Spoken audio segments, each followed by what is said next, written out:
Good. We should be live. Live, hooray! Live! Wow. Hello, welcome. If you're here with us, you're here to watch session 14 of Roll for Severity's second D&D campaign, which we haven't streamed in a hot minute because of life things. Sorry. A couple moves here and there. Just a couple moves. One was a few thousand kilometers away, no big deal. I moved halfway across the planet. It's fine. Don't worry about it. Giggle moved to the hood. Like yeah, good old mill hoods. Like a gangsta. Yeah, hardly. Tom, where did you move to? Nope, still where I am. Okay. Oh yeah, me too. Half of us have moved. I've started a new career. Life has just been really fun. Lots of changes. So we haven't been streaming as regularly, but I think we're ready to get back into it now. Giggle's campaign picked up last week, and it looks like we're full steam ahead. Or full stream ahead. What game are we playing again? I think it was Pokemon Snap. Oh, right. The new one. So good. I caught one. What'd you catch, a Pikachu? I'm pretty sure this is a Rattata. I'm not quite sure. All right. Maybe an Umbreon. I'm impressed that he puts up with being held by like that. As long as you're touching him, he's purring. Yeah, my cat might make an appearance since the door is open, but we'll see. She's still pretty skittish. So we stream live every Sunday, normally at 5 p.m. PST here at twitch.tv/rollforseverity. My stream's going to be starting a little bit earlier in the day because Kit has moved halfway across the world. Yeah, I now live 7 hours ahead of everyone else. Yeah, we're not going to make you start the session at what would have been 1 in the morning. 1 in the morning. Thank you. Yeah, no, too crazy. So before we get underway with streaming, just a few quick things to go over. First and foremost, and the best thing, is each month we donate a portion of all income generated by Roll for Severity to charity.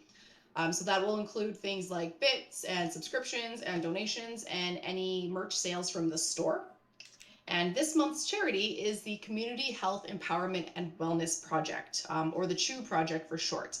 They provide provisions, resources, and education for LGBTQ youth and young adults that are facing barriers like mental health, or poverty, homelessness, substance use, sexual health, and queer-related barriers in life. They also offer no-cost counseling, crisis intervention, peer support, STI testing, and they have a drop-in office for basic needs, support, and more. So you can find them on their website at chewprojectyeg.org or on Twitter at chewprojectyeg. So, support them because they help support so many of us. Having previously mentioned the store, we have one. It's full of cool swag and masks and mugs and baby clothes and anything else that you can find on TeePublic. The store is teepublic.com/user/rollforseverity, and there's a functioning link somewhere below the stream that you can click on. It'll take you right there. What else? Last point to make, this is not a pre-made 5th ed campaign.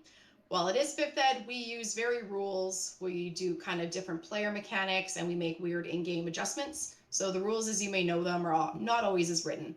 So fair warning, it's about to get super homebrewed up in here. Any other announcements on your end, Giggle? I don't think so. Okay, no big changes to anything stream-wise? Nope. Aside from us shifting the MW campaign back to 1 p.m. GMT, noon PST, I think it is. And then the Giggles campaign is still going on at 5 p.m. PST. Noon PST. Noon I'm just making note. So, to my players, and I will happily supplement what needs to be supplemented. What happened last time? Well, Naroke found some snakes. Naroke and Endress tripped balls. In fact, they might still be tripping balls. How long does that poison last? I think I'm still tripping. Yes, you are still tripping, Naroke. Oh, good lordy. Yes, which totally didn't need to happen, but the puzzle room that you had traversed and opened the door to was still live with certain traps that were set off unnecessarily. I was told to I wouldn't check say the door. unnecessarily. It was a learning experience for Naroke specifically. But do we really think that Naroke learned anything? No, probably not. But yeah, there was the snake puzzle room, and Naroke ended up walking straight across that thing, and yeah, that goes very well. I also remember there was a statue puzzle. I think I forget for that one. We had to hold a statue hand. Yes, outside of the crypt that Endress led you to. The totems that you guys put in revealed these bracelets that she knew to be a key, but she didn't know how. And you guys had to wear the bracelets while shaking hands of statues that had the similar bracelets on them. Cool. Oh yeah, there's a lot more. There's a couple more steps to that. I wanted to double check that one. Yeah, absolutely. The door was locked with like a little in Sylvan. It was written, "Don't you know how to greet an old friend?" With a handshake. That is how you greet an old friend. So you guys managed to deduce that puzzle Didn't we also swear at the door? We did swear at the door. in several Few languages. It's like, hey, bitch, I'm home. Nothing happens to no one's surprise. That was not the magic words. Yeah, you That's managed how you to. greet an old friend. What kind of friend are you? Have you seen that's our also- interactions, Mel? Come on. Yeah, I think you answered your own question. Yeah, that's true. So yes, found the crypt, got through the Elderborough Forest, entered the crypt. You kind of paid attention to the answer room that you were in that led into the puzzle room, set off a couple traps, learning experience.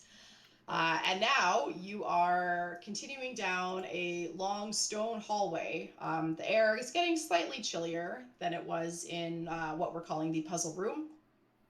Naroke, you are feeling, I imagine, kind of lightheaded, a little High as tipsy. a I don't know kite. how much alcohol it would take to get Naroke drunk. My constitution is 16, so probably a decent amount. Yeah. Does Naroke get drunk very often, or is this new territory for Naroke? I'm not sure. Naroke's definitely been high before. Okay. Not necessarily intentionally, but he's definitely been high before, and this is a very similar experience, though Especially being unintentional. a lot less strange beings that he's seeing this time around. Okay. So, with Naroke kind of making his way forward, and Dominic and Marsh and Raptor trying to keep Endress in tow. Endress also was hit by the poison darts, and I imagine she's kind of just like really into her hands right now. And to Dominic, at one point, you see her, and like her eyes are wide, and she's got her two fingers, and she brings them together, and it looks like her mind is blown. Like she has just solved the world's greatest puzzle of what fingers do, or something. She's not talking. As I recall, I have tied my wrist to hers, not like tightly, but like there's a bit of. I now have a leash on her. Right. Yeah, I do So remember when you she- saying that. You also had picked up her book. Yes, That's I'm correct. also because carrying she- her book at the moment because she's not equipped to keep track of it. Yes. So as she plays with her hands, there's a slight tug on yours occasionally, while she interlinks her fingers and marvels at the wonder. At one point, she speaks up and is like, "Why do they call them fingers? I never see them fing." Oh, there they go. So she's, whatever's going through their bodies is still very potent and continues to course through. It's Glorious. probably fine. I mean, maybe we should wait a little bit for it to simmer down before we tackle the next room. Actually, let's find out. Naroke is very content with sitting still. Ah, okay. Oh shit. Okay, I guess we're waiting. I mean, Well, like at Marsh is like, maybe we should wait. It's like, okay, and just plunks his ass on the ground, just thump. Marsh is just a bit worried because I think this room, like, it just kind of took one step to make snakes fall from the sky, so maybe we'll just have, like, I don't know, maybe a short rest or something. And I don't think anyone lost any health, but maybe just a little quick break before we get to the next room. I think the people who got darted lost some health. Yeah, It is. I think you're right.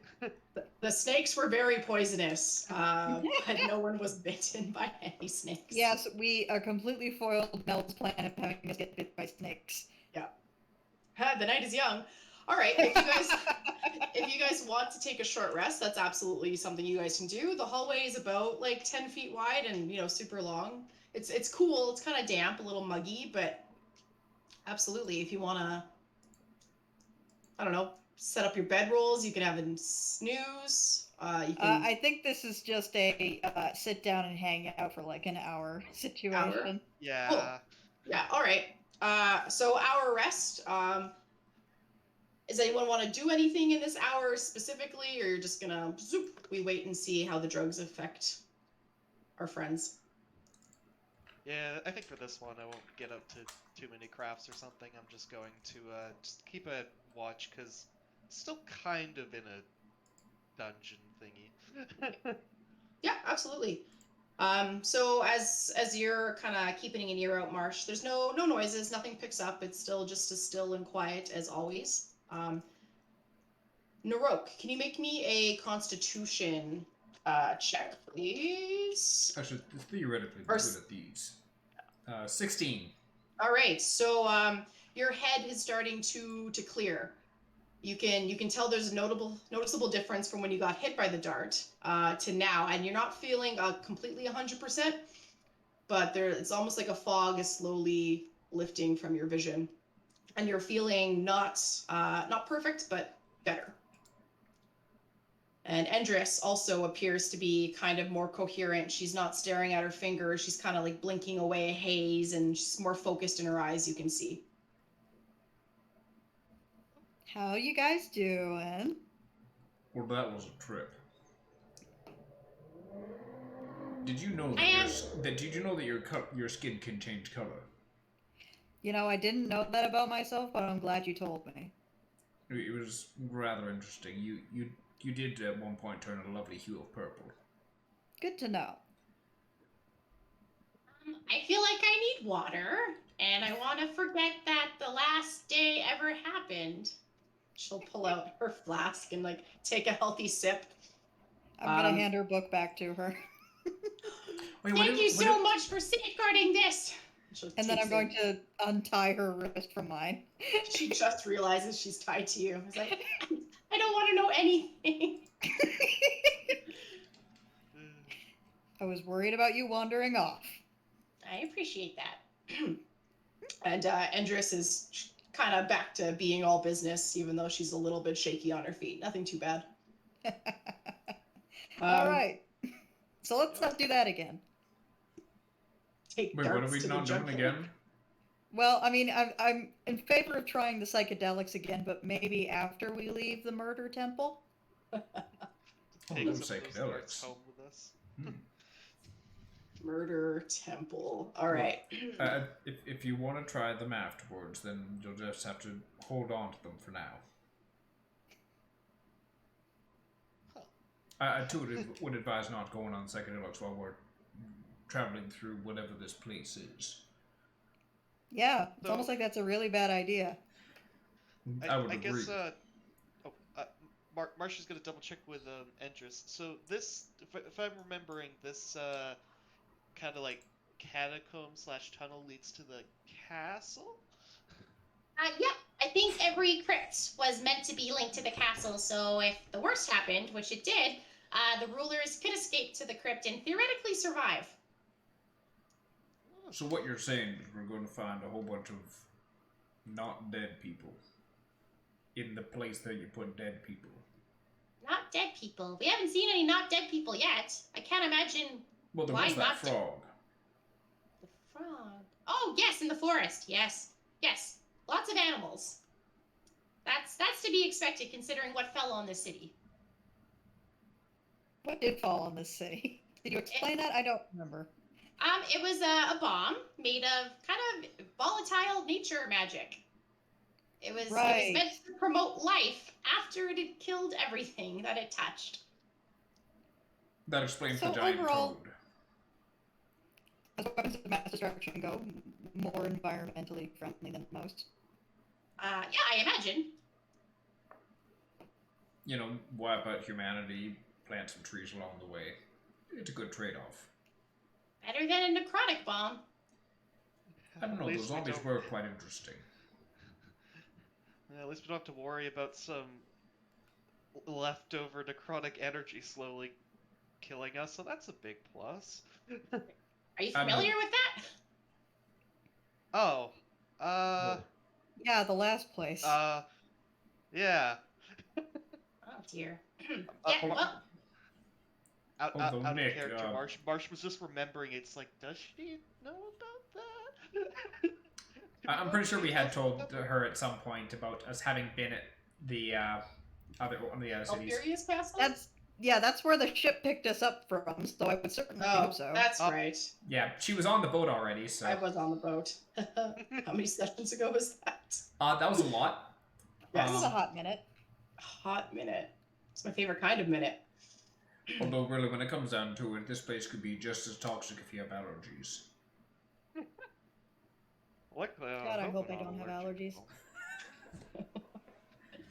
Uh, Boo, bad joke. All right. An hour goes by. You pack up anything that you had out to occupy your time. Sever Endress from her leash. And I'd say you're probably walking another 10 minutes before you come up to a large open stone door, very similar to every door that you've passed henceforth in this crypt. And it leads into a room that is very similar to the one you were in before. Bada bing, bada boom. Can you guys see the map? There's Yes. goo. Death slime. Yeah. So kind of similar in kind of build and whatnot. I feel Uh, really good about the skeletons in the ooze. So Marsh and Dominic, as you step inside this room, there's like immediately just a foul smell like assaults your nose. And with the light of raptors torches adorning him, it's very clear why. Like there's this viscous kind of coagulated green ooze that coats the floor with various bodies that are kind of strewn about. The skeletons themselves are void of any clothing and armor. There is like a rusty old weapon within reach of each one. Naroke, to you, the room kind of smells pleasant, kind of like fresh baking. What? Okay.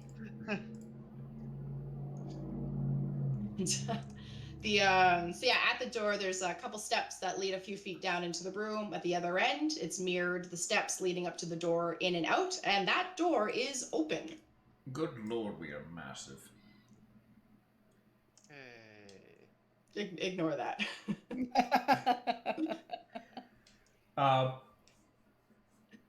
You know, because it's like, reminds me of Mama's cooking. Really? How bad was your mom at cooking? I was delightful. Must be a Goliath thing. I kind of want to take like a look at the ooze, maybe probably without actually touching it. What skill check would that be? Nature? Nature. Okay, yeah, I'll do nature. If it's an alchemical thing, you might be able to do Arcana. Ooh. I think at this point he's falling in. I got a 4 in nature, so. Yeah. All right, so this ooze does not seem to be in any way similar to the ooze you found before. You can't like deduce much about it, but you don't think it's going to come to life and assault you in any way, and it just seems very toxic. Naroke is going to grab one of the bones from one of the bodies and just like poke at the goo with the bone and see if anything happens to it. You're which skeleton are you? Are we supposed to be this huge? Yes, you're supposed to be this huge. Okay. I'm just gonna take bone from this itty bitty skeleton here, that is like, good lord, these would be like toddler skeletons at this point. Just gonna take one of the one of the arm bones, and like poke at the goo. All right, so as you reach down to touch the skeleton, you can hear like the distinct clatter and rattle of bones. And I want everyone to roll me initiative. God damn it. Question: do I already have the bone from this thing's arm? Yeah, I would say you're able to swipe it. Yeah, like you're taking like the arm femur. Shoot, what is that? Yeah. I'd be grabbing the bicep. The what, humerus? I think so. So am I right in assuming you're completely removing the whole arm, disarming it as it were? Yes. All right. Okay. Yeah, so as you swipe down and these skeletons start to rattle and move in place and stand up, you can see bam, right off the top. 3 oozy, green, disgusting, rotting skeletons appear, weapons in hand. Though I feel great about this. I thought we left the necrotic area. And this one is missing an arm. And that one is missing an arm, though it's still wielding a rusty short sword in its other hand. So, initiatives. We got... Oh, well done, everyone. Those are great. We suck. Oh, there's my initiative. It's fine. We had a good run, everybody. Bada bing, bada bam. All right. To no one's surprise, the skeletons are going to attack first. No. And Naroke, the skeleton in front of you, is going to look to your arm, holding its arm, back to its arm, back to your arm, holding its arm, and it's going to raise up its short sword and swing at your arm. The one that's holding its arm. Does a 19 hit? 19 just hits. Yes, it Meets does. it, beats Yes, it beats. And you are going to take 3 points of slashing damage, and since the skeleton is still oozing a kind of gooey, green, oozy substance, 1 point of acid damage. So a total of 4 damage. Total of 4 damage. And then Ow. the skeleton over here is going to step up and try and slash at the same arm that its buddy here was attacking. I think they're all on the same plan of disarming you. 6 is not going to hit. That's not going to hit. I see the second one coming. I'm going to try and I'm just going to backhand their sword swing with the arm of the skeleton I'm holding. Love it. And then the skeleton here is going to step up, getting in your face, Dominic. Yeah. And a 10, I imagine, does nothing to you. No.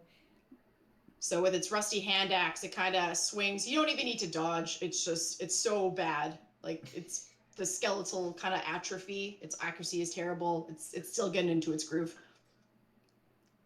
Tom, over to you.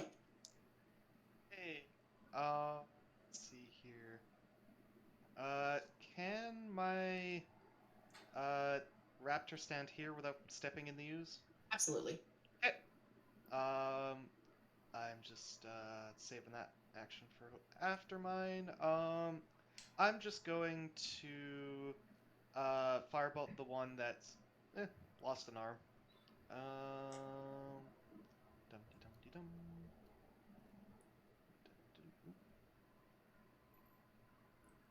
I think I made roll 20. Oh, there we go. I made roll 20 mad at me for a second, but I fixed it. There we go. 23 hits. Yo, it sure does. Okay. 1 damage. Oh. All right. Yeah. So you kind of get it in an eye socket there, and it kind of blackens the area around the skull, hitting the ooze that's like drooping from its eyes and fizzles out. And yep. Raptor's gonna move here, try to distract things. 16 hit. Yes, it does. Yep. 6 damage. 6 damage. Like, yeah. 4 normal, 2 force, says, yeah, Raptor Claws, raw. That's perfect. Yeah. Raptor putting in work, usually as always. And if I'm remembering this correctly, both these skeletons here will have disadvantage, correct? On their first attacks? Or their One- attacks? Yeah, if they do not attack the raptor, but I can only do it once a turn, so it'll just be one of those two skeletons. Right, that's what it was. Okay, thank you. Nick. Dominic, what you doing? I'm gonna attack the guy in my face with a cane sword.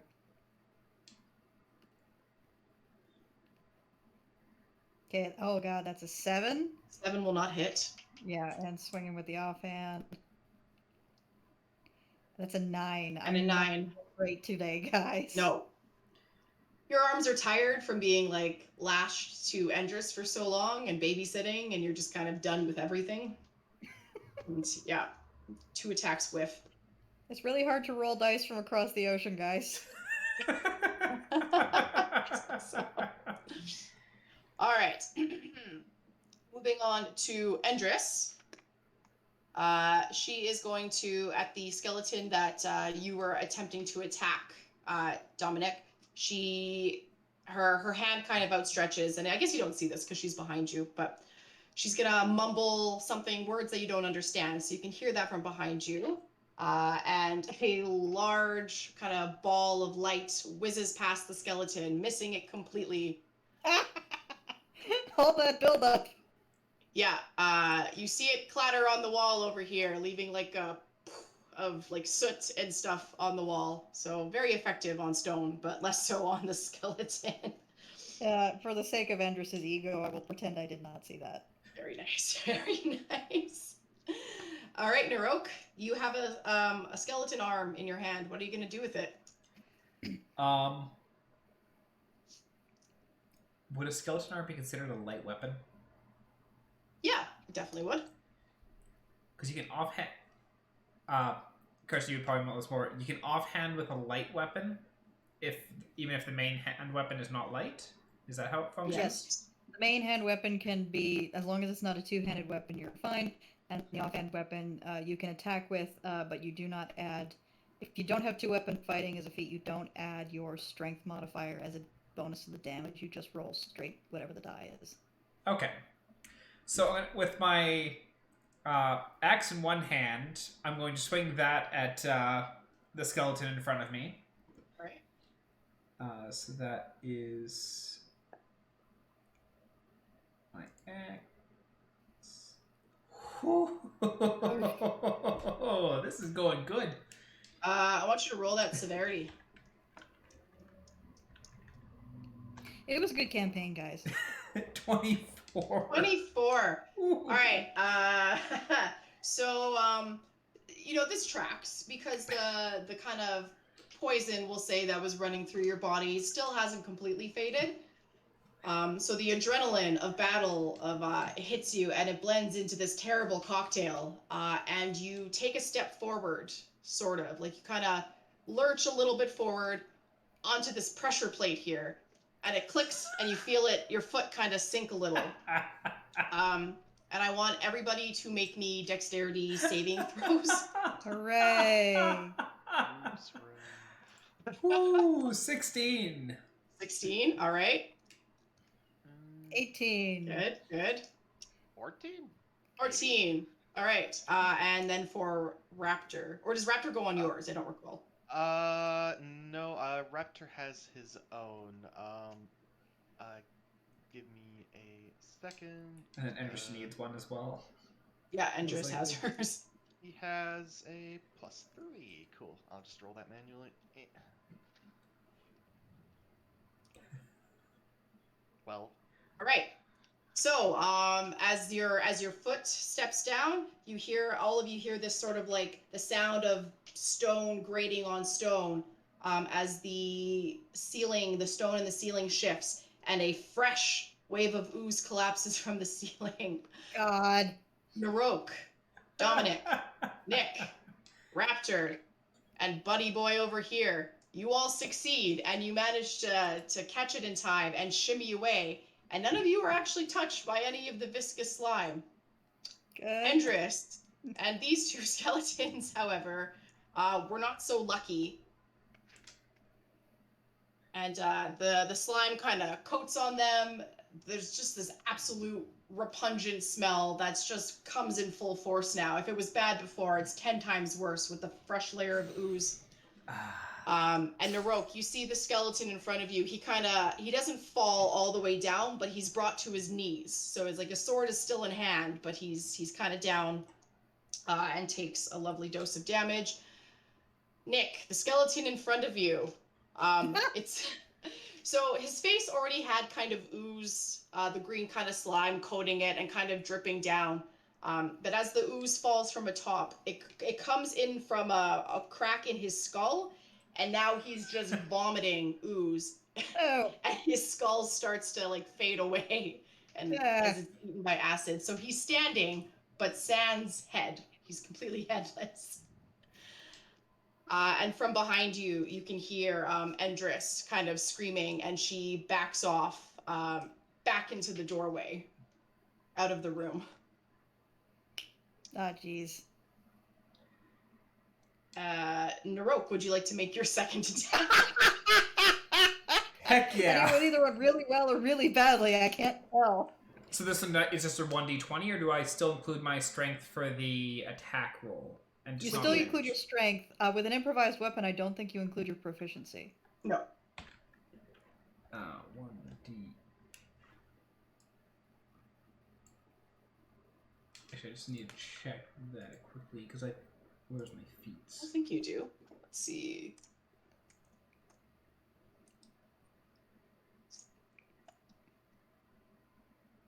There's a feat you can get that gives you proficiency with improvised weapons. Do you have the feat? I think it's like Tavern Brawler or something like that. No, I took Dual Wielder. Ah. Oh. Then perhaps you can. Let's see. What is the Dual Wielder feat, though? Oh, I think Dual Wielder means that you add your strength bonus to attacks made with your offhand, too. Wielder.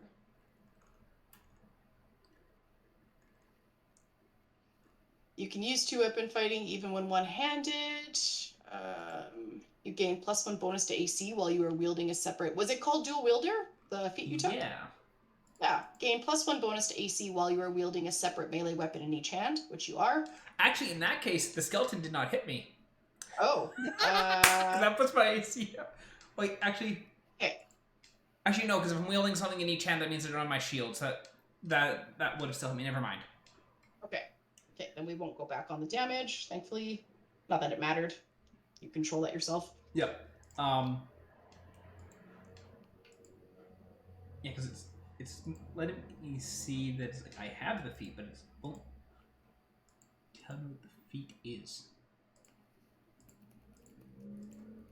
Yeah. Well, it will not have an effect on your roll for the improvised weapon.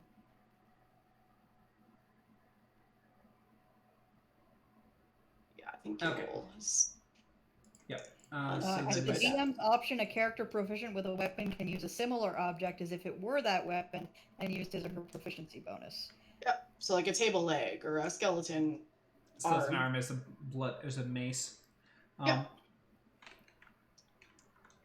Either way, that'd be 1d20 plus 3. Does a 21 hit? 21 hits. I'm bitch slapping the motherfucker with his own arm. Alright. So just whack, and so that would be arm 1d4 for improvised. So 2 bitch slap damage. 2 bitch slap damage. How do you want to do this? I'm just gonna Kill a motherfucker with another motherfucker. At this point, it's killing the motherfucker with his own motherfucker. Just backhand the head clean off and just like watch it go tumbling across the room. And just kind of like to the floor, expressionless. And I'm just gonna take the arm and like kind of prop it up so like the finger is kind of like pointing over towards the one behind me. It's like, you're next. It rattles ominously. Anything else on your turn now that you successfully damaged almost half the people in the room? That's all. All right. So Buddy Boy here, head topples to the floor, body collapses the rest of the way since it was on its knees, topples back into the ooze. This gentleman here, Naroke, is going to take a step up, and he's going to try and drive his short sword into your gullet, through your back. Short sword.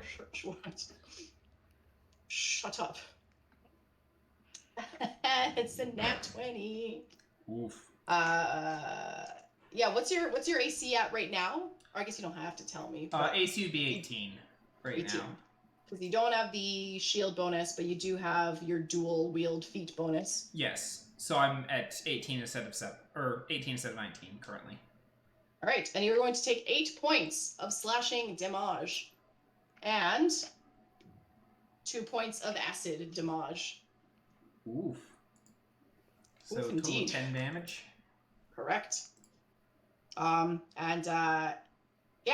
think he's looking pretty happy. He's trying to pull his weapon out of you, but it's kind of stuck, and you just hear more rattling behind you.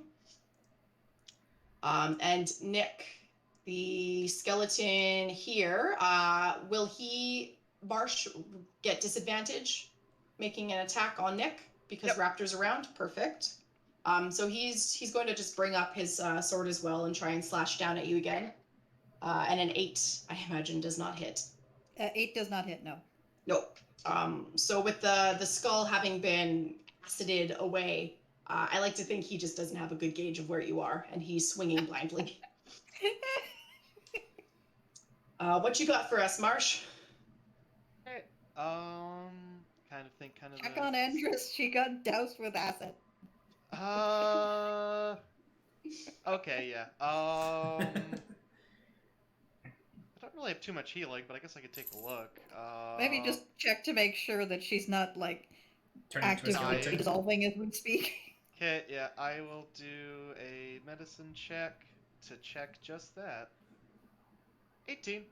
18. Okay, yeah. So you can kind of peer back into the hallway, and there's enough like residual light from Raptor's torches to see she's on the floor. She doesn't look incapacitated or anything. She's just lying against the wall, and she's kind of nursing her arm. And you see a soft green glow over her hand as it looks to be healing her arm, where the flesh is kind of blackened and blistered from the acid that fell on her head.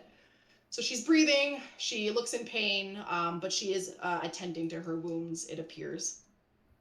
I guess I'll just kind of like quickly ask her in the 6 seconds if she needs anything more, or are you okay? I'm fine. Don't drop any more ooze, please. I know that wasn't you. General advice.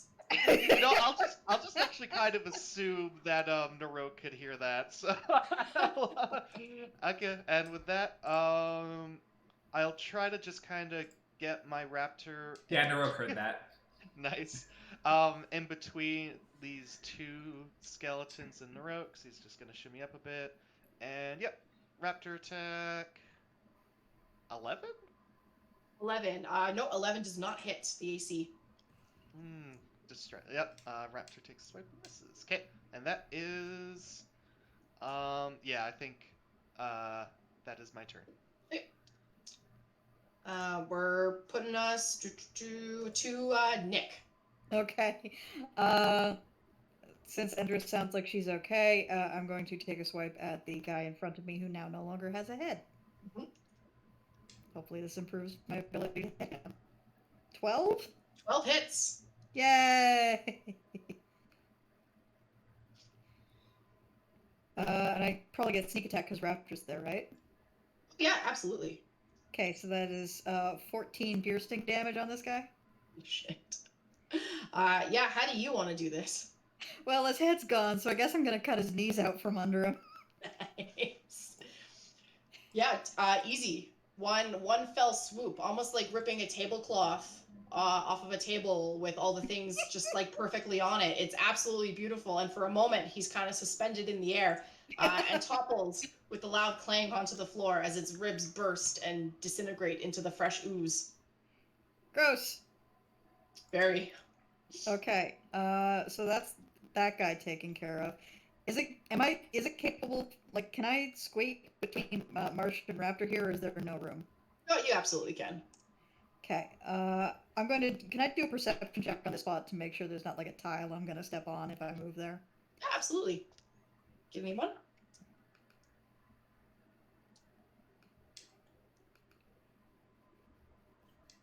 $21? Yeah, it looks safe as safe can be. It's kind of a different color, Okay, same as the rest. I'm gonna run over to this guy and hit him with the offhand. Does a 15 hit? Sure does. Okay. That is going to be 4 bludgeoning damage. Okay. Math time. Bam, 4 bludgeoning damage. All right. So as you kind of beat him with the offhand cane sword, is the sheath, right? Yes. So you get a hearty smack, which just kind of jostles the sword that's in Naroke. Ow. Sorry. Moving.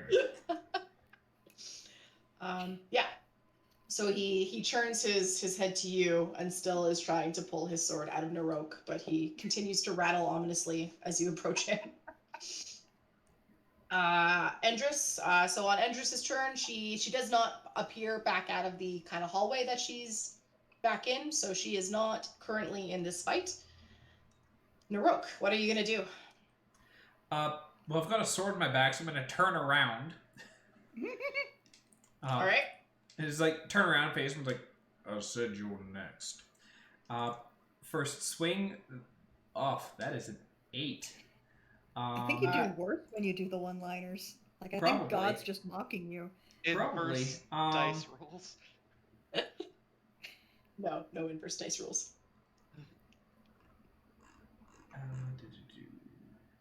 Now use that. And then take the skeleton arm and try and backhand his head off. So that's 1d20 plus 3. 6. Oh boy. Yeah, no, as you go to kind of backhand him dual style, he just like leans back and it wisps by his nose or lack of nose, and both hits unfortunately miss. Now weaponless because his sword is still tucked firmly into your back and into your armor. He's instead going to reach down and collect some of the fresh ooze in his hand, and he's going to attempt to rub it on you, Naroke. Yeah. Yeah, No very touchy. gross. That's an 18. That's gross. Okay. What do I take for damage? You're going to take 3 points of acid damage to your beautiful Naroke face. Okay. As he lands it and smears it upon you. Oh no, that's just gross. But without a weapon, that's all he does. Which brings us over to Marsh. Going to open with the fire bolt.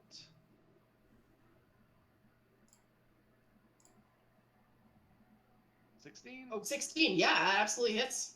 More than a 1. 3 fire damage. All right. Yeah, so this lands like a good shot into his shoulder, and the fire, whereas before it kind of withered away on the ooze that was, I don't know, permeating the skeleton's bones. This one hits a patch of fresh ooze, and it smolders a little longer. It's kind of smoking, makes the air smell even worse, but it's lingering on him. There's a small fire on his shoulder. Actually, worried about the ooze kind of ignite on fire, but it doesn't seem to be doing that, so that's good. And Raptor, 12? Yeah, that hits. Ooh, 8 damage. 8 damage. How does Raptor want to do this? I just kind of, I just kind of picture he just kind of like just grabs a good handful of bones with his mouth and just holds on to it, or maybe pulls it out. Yeah. Well, the let's say his pelvis. Yeah, I think he's big enough. He could do that. It's a good solid crunch on it, and as he rips back, his body kind of folds in half. before clanging to the floor unceremoniously. Whip your pelvis out.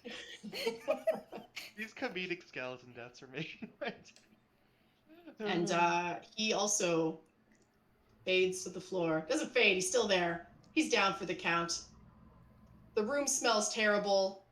The fire on his shoulder is still, it's not getting bigger, it's just kind of smoldering still. It smells awful. There's fresh ooze all over the floor. Endris kind of pokes her head back out. It's like, is it done? Is it over? I think I so. think so.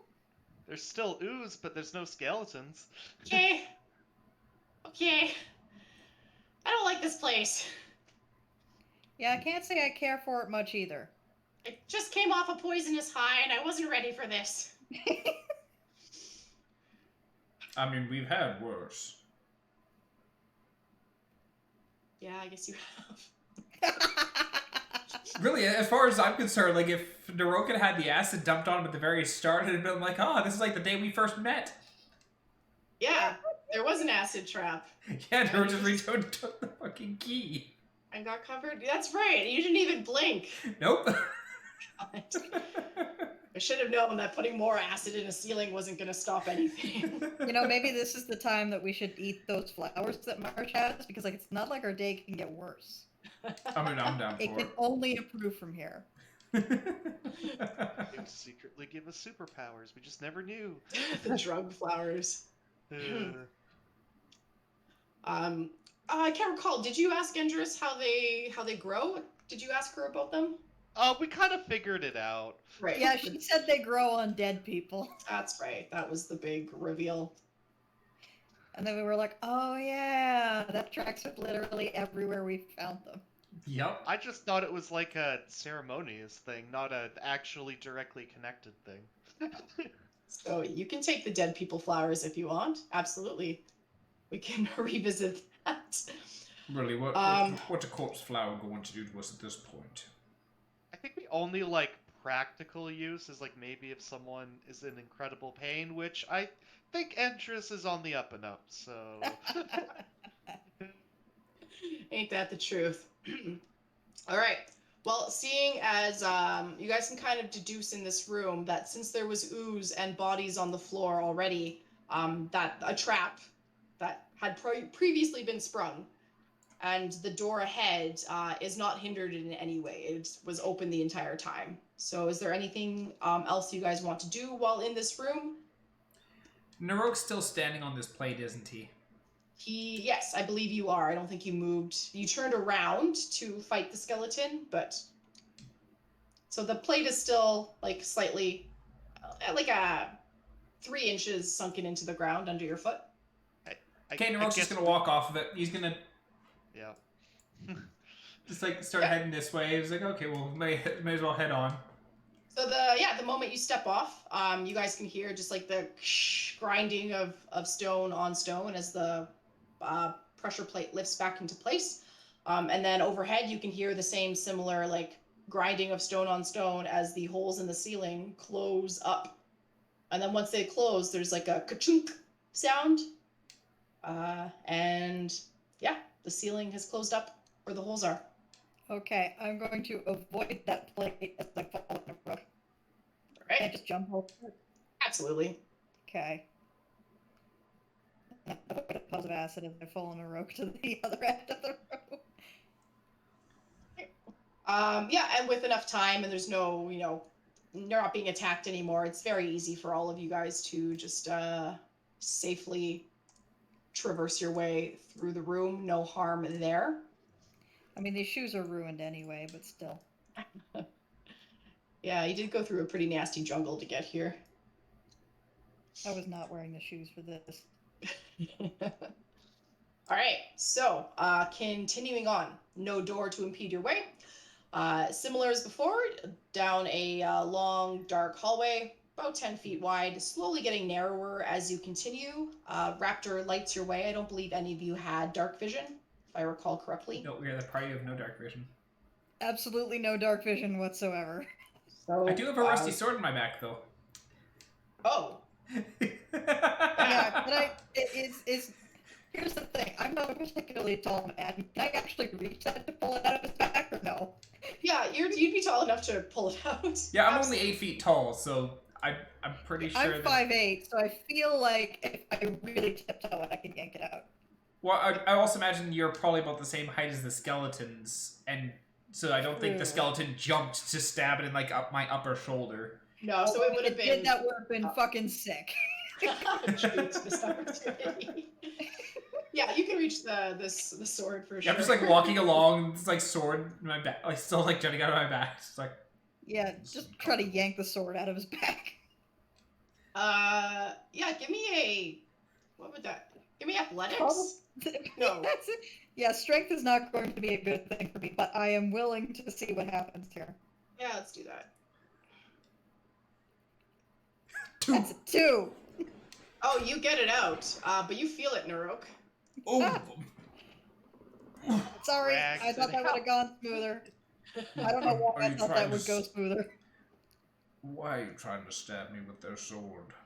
I'm trying to unstab you. Which you That did. makes a You lot did more successfully sense. pull it. Stab. Naroka's going to what am I casting? I am going to cast my healing cure wounds Your wounds. on myself And at let's go with first level. So roll 1d8 plus 2, is it, for cure wounds? sounds. Oh, 1d8 plus my spellcasting modifier, which is wisdom, so yeah, 1d8 plus 2. I heal 4 health. Your wounds. And can you roll the surge? Yes, that is do roll 1d20. 19. 19. Don't Yeah. explode. So as you cast your spell, the volatile magic of the world remains unchanged and volatile, and no surge today. And I am now back into double-digit health. Nice. Okay. So Raptor, I imagine, kind of leading the pack, lighting your way. After a half hour of traveling, the stone that has been made up of, like, the entire crypt has been stone thus far, but is now turning into like hard packed dirt as you continue forward. The air is feeling even more colder, not cold enough to like show your breath or anything, but it's significantly chillier, and you kind of gather that you're traveling down. Naroke does not notice the change in temperature. Didn't slightly bother me. It's wood, your reptilian skin. And Naroke, give me one more Constitution check, please.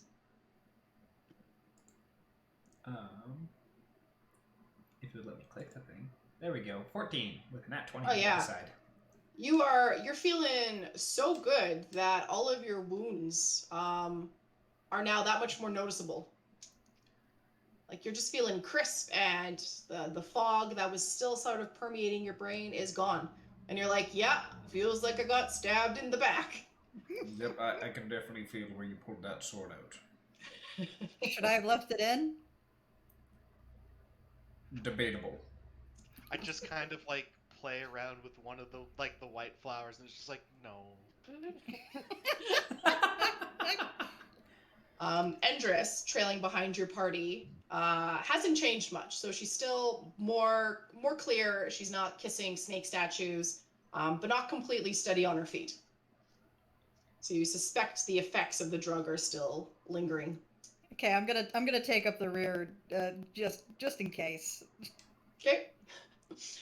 So after about another 20 minutes of traveling, the dirt path, the hard packed dirt, it grows soft. And you can tell you're walking on thick, lush grass, even in the dark. And the walls now that have turned from stone, they're just covered in like really cool, damp, soft moss. It's just a sea of green. It's quite beautiful. Then Why are we in an underground plant tunnel? I mean, we're in a plant city. Guess it would make sense there'd be plant tunnels. But I thought they need light. Not always. I think moss can grow okay without light. I think it needs like a. Well, this is grass though, not moss. Guys, we're in a city that was hit with a magic nature bomb. For, I for, feel like that's our explainer for basically everything. it's kind of funny. Like I think like originally I was on that mindset, and then Naroke like convinced me otherwise. Stop letting him convince you of things. Yeah, Marsh that's is only a like- 4-life choice. Do you have glasses, Marsh? No, I I do don't think not. you wear glasses. I could just picture you like pushing up invisible glasses, like this environment is not indicative of photosynthesis. Going all scholarly on it. All right. So yes, moss, grass, lush, coolness everywhere. And then further up ahead, probably another 10 minutes of traveling, the path that you're on splits off into a sort of fork in the road. Hmm. And it doesn't go too far, so it deviates, but you can still see from the light of Raptor that each of these paths lead to kind of a stone wall that's been overrun with like vines and ivy and all sorts of different plants. And they lead each way to a crumbling entryway in through the room. So there's about 30 feet in between each path, but you can still see the way in. And as you step through the threshold, you come face to face with Ooh, that's cool Ah. and big. the skeleton of a colossal snake. I'm Coiled not onto sure why I'm itself. surprised by the snake. I- Logically speaking, I should not be, but here we are. Big snake. The room is back to being stone, similar to the other rooms, the puzzle rooms, the trap rooms. The walls definitely overrun with thick moss. The ribs, the vertebrae of the skeleton have also been overgrown with different flora. Beautiful in its creepiness. There's 3 large eggs laid by its head. And off in the corner here, where the wall is further collapsed, there's a faint blue light bleeding into the room. Hmm. I'm gonna go walk to those eggs. Very curious. Naroke's very curious about the skeleton, and he's gonna walk up and grab one of the ribs. Cool. Give it a little tug. It See, comes you off. you just want to see if we have another boss fight or not. Well, I rolled an intelligence check to see if he learned from the last one, but the answer was no. Touch all the skeletons. So I now the have corpse. a spider or a snake rib. It's like, Yes, you do. Corpse does not reanimate. Snaps off. If you're taking bones, wouldn't the fang be much cooler? oh, yes, but this is the first thing that I got to. Oh, yeah, true. Because I'm like stepping over or stepping around the rib cage. Yeah, I would have just walked straight up to the closest area to him and just be like, huh. Yes. Does anyone want to do what do you guys want to do in this room? I want I'm going to skirt the edge and see if I can edge towards that light coming into the room. I'm gonna see if these eggs are. I really don't think there's anything still alive in those, but I gotta check. So I'm just gonna maybe putting my ear up to it. I don't know how you figure that out. So I guess I'm just gonna do a perception check. Sure. With perception check. 6. So you going with your instinct to kind of listen first. No noise is made. But even just looking at it, this looks effectively like a slug, like not like a bad egg. You can tell even if it was viable at one point, the skin on top is so tough that there's no way there's a living creature in here. I'm Yeah, trying that's to get what my I kinda- token over to the light, but my laptop touchpad is not cooperating with me at all. Yeah, totally. Yeah, and as you traverse into this corner, nothing impedes your way. Naroke is going to make his way over to the skeleton head. How big is this head? The head is like the size from the tip of Naroke's head to about his waist. So what are your 8 feet, 8.5 feet tall? What are you again? 8'2". 8'2". So it's like like a 4 feet long head. 4 foot long. Ugh. Boo. Naroke wants to try and lift the head up. Yeah, you can give me a strength check to do that. How's the 21 do me? Yeah, you can do it for sure. I imagine you have to kind of position yourself so you're dispersing the weight of it, and you're really lifting with your knees there, but you can absolutely lift it. What's your intent with lifting the head? Basically, Naroke's going to like kind of get behind the head and like try and hoist it up, and so that he's like able to like put the top of the inside of the skull on top of his head, so the mouth is just like gaping open and just like bounce a little bit to try and make the jaw move. Jesus. Yeah, you do that. A 21 strength. Mel's expression of just like, what the fuck? I guess, like, I don't know. I think Marsh would find this, like, a little mildly entertaining. Naroke rolled a 7 on his intelligence for this one. He finds it greatly amusing. You guys are great. Let's have all of you make me perception checks. And here is where we die. No, it's not where you die. I'm not getting any hot rolls today. 12. 12. Oh, this Andrews got. The laptop touchpad is fighting me again. 13. 13. All right. So, actually, this doesn't surprise me at all. So, Dominic. Yes. Since you stepped closer to where the light is bleeding into the room, so even though Raptor is not by you, where you are is still better illuminated than in other corners. And the light catches on this kind of dark shimmering over here nestled under the vertebrae of the snake. So you just see a faint kind of almost like reflective light. Interesting. I will go to where I see that shimmering.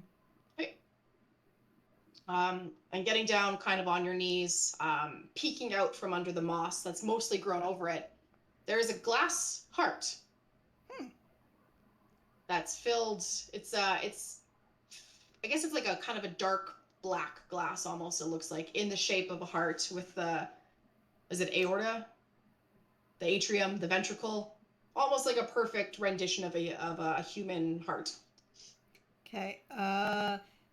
Last session when we got in here, Andrew said that we had reached sort of the ends of her expertise, right? Yes. Okay. Just for the sake of having someone else look at this, I'm like, hey, Endrist, Swamp, you want to come take a look at this? And I'm not going to touch it yet. I just kind of picture like I was about to start prying off a fang, and I'm like, oh, okay, sure. Yeah, I immediately get on all close, and I touch it. And you touch it. All right. Yeah. It's very cool to the touch. I imagine are you just touching it or are you grabbing it? I'd grab it. Yeah. So there's like a little bit of give as some of the flora that's on it kind of has some resistance, but it's easy enough just to pull it out. And you can smear off some of the dirt and grass. And it is about yay big. Appears like a glass human heart. It's quite heavy. It's got some heft to it. And as you hold it into, it's warm to the touch, by the way.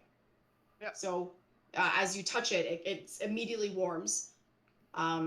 And then all of you hear a disembodied voice kind of call out in the room, and it says, "A curse upon your beating heart," and then dies down. My beating heart? Swamp. This beating heart? Swamp. I don't know, there's a lot of hearts in here. Is that like all of us? Swamp. I mean, I've already touched it. I can't untouch it. And as Endress is kind of looking at it in Swamp's hands, she goes, "Give that a shake." I kind of hold it near my ear and then give it a very light rattle. So it's not loud, but there's some sloshing, as if there was a little bit of air in there and the rest was liquid. And Endress is gonna go, "I think it's a drink." Yeah, is there like a visible like cork or something? Yeah, there's no cork, but now that you're kind of looking for it, there is sort of like a glass screw top. I think it's the aorta. That's the big one in the heart. Should have done this earlier. Anyways, one of the big kind of arteries leading out of the top. you can see a seam where it looks like it's a glass lid you can unscrew. Well, if you give me a minute, I can investigate this with Identify, but maybe I got a lot of. I haven't. Just We've been got the minute to spare, I think. Please. Yeah, I also please have do like the 4. safe thing. I was looking at my 4 spell slots and being like, do I want to use one on Identify? Okay, yeah, I will kind of I don't know. I just kind of like the mood of near the snake head, so I'm gonna go near the snake head and just kind of cast Identify for a minute. Yeah, absolutely. And while this is being cast, are you doing anything else? Naroke, do you plan on keeping the snake head? No, I'm not going to keep the snake head. I can't fit it in the chest, but I am going to try and remove the fangs. Okay, yeah. Give me, what is that? Proficiency? Shoot. I'll give you a performance check. Why not? Just to carefully 18. pry them off. You get 4 lovely, pristine condition fangs. And by pristine, I mean they're kind of old and grody, but you managed to get them off in like a nice solid chunk. Now, Swamp. While you're casting Identify, is it 10 minutes to cast it? I can't recall. Just a Or is it minute. just I think one? it's a Just a minute. minute. Okay. So you're focusing on it. You're doing your magic-y thing. Is Identify a cantrip? No, it's a level 1 spell, so I guess I gotta do the rolly thing. Yes, please. 17. Oh, no magic surge. Okay. After a moment, you're contemplating the kind of liquid in the glass heart in your hand, and you're like, "This feels like good magic," and you're kind of excited about it. And you realize what you have in here is a like a drought of something that's gonna. It feels like it's gonna save you. It feels really like exciting and inviting. And then after a moment, you go, like, I have a potion of reincarnate. Oh. Interesting. That will I will share that information with Nick because actually with everyone. And it's like, oh, it's some sort of bring backy to lifey potion. Now the question is though, do you have to drink it before you die? Can you just shove this down the gullet of someone who's dead? And do they come back as they were? So if someone loses their head and you pour this in their mouth, they come back alive but still just as a head? Do they grow a new head or do they grow a new body? Does it depend on which hole you shove into? Like, you pour it in the mouth, do they grow a new body? But you pull it down the neck, they grow a new head? Like, I know like, how you do it. I have out of character, might have out of character insight on this. I don't know if I would have in character. I have out of character insight on this, but I have no I have out of character, but I have no in character insight. Nick also has no in character insight on this. Yep. I assume I could answer said questions because I cast Identify. Yeah, no, that's fair enough. You would know all about its properties. So you would understand that it can easily go into the mouth of a deceased creature because that's just a normal way of administering liquids to a body. But if you pour it into open wounds or enough of the body, the effect would still go off, and it's not based on location where things will grow. I relay that. Yeah. Yeah, I'll just kind of mention this. Oh, this thing's easy to use. Just kind of have to get most of it on or in the body, or whatever's And left then of the what body. happens? Okay. In 5e, when you do reincarnation, do they change Does their body change with reincarnation? You Yes, roll it race can. randomly. Yeah, if you roll and you may change race. Yeah. That. I mentioned that. Not So- the rolling part. You get a new body. I mentioned it that way. So you're saying that if Nick died, and we poured that down Nick's throat, Nick could come back as a gnome.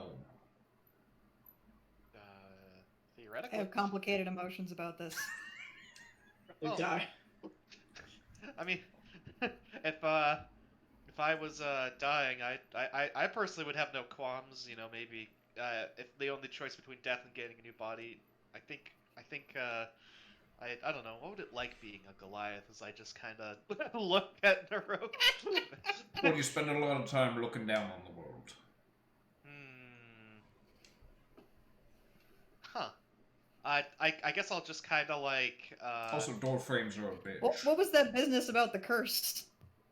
Oh, I just forgot about that. Are you Something, cursed something. now? I thought that was like a gem, like directed at the entire room, not specifically me. You Oh. all heard it. The object doesn't feel cursed to you, Marsh. You don't suddenly feel as if you've been cursed. I mean, I suppose Naroke has had experience touching cursed objects, but you're not entirely sure what it was, but you can't imagine. You don't feel different.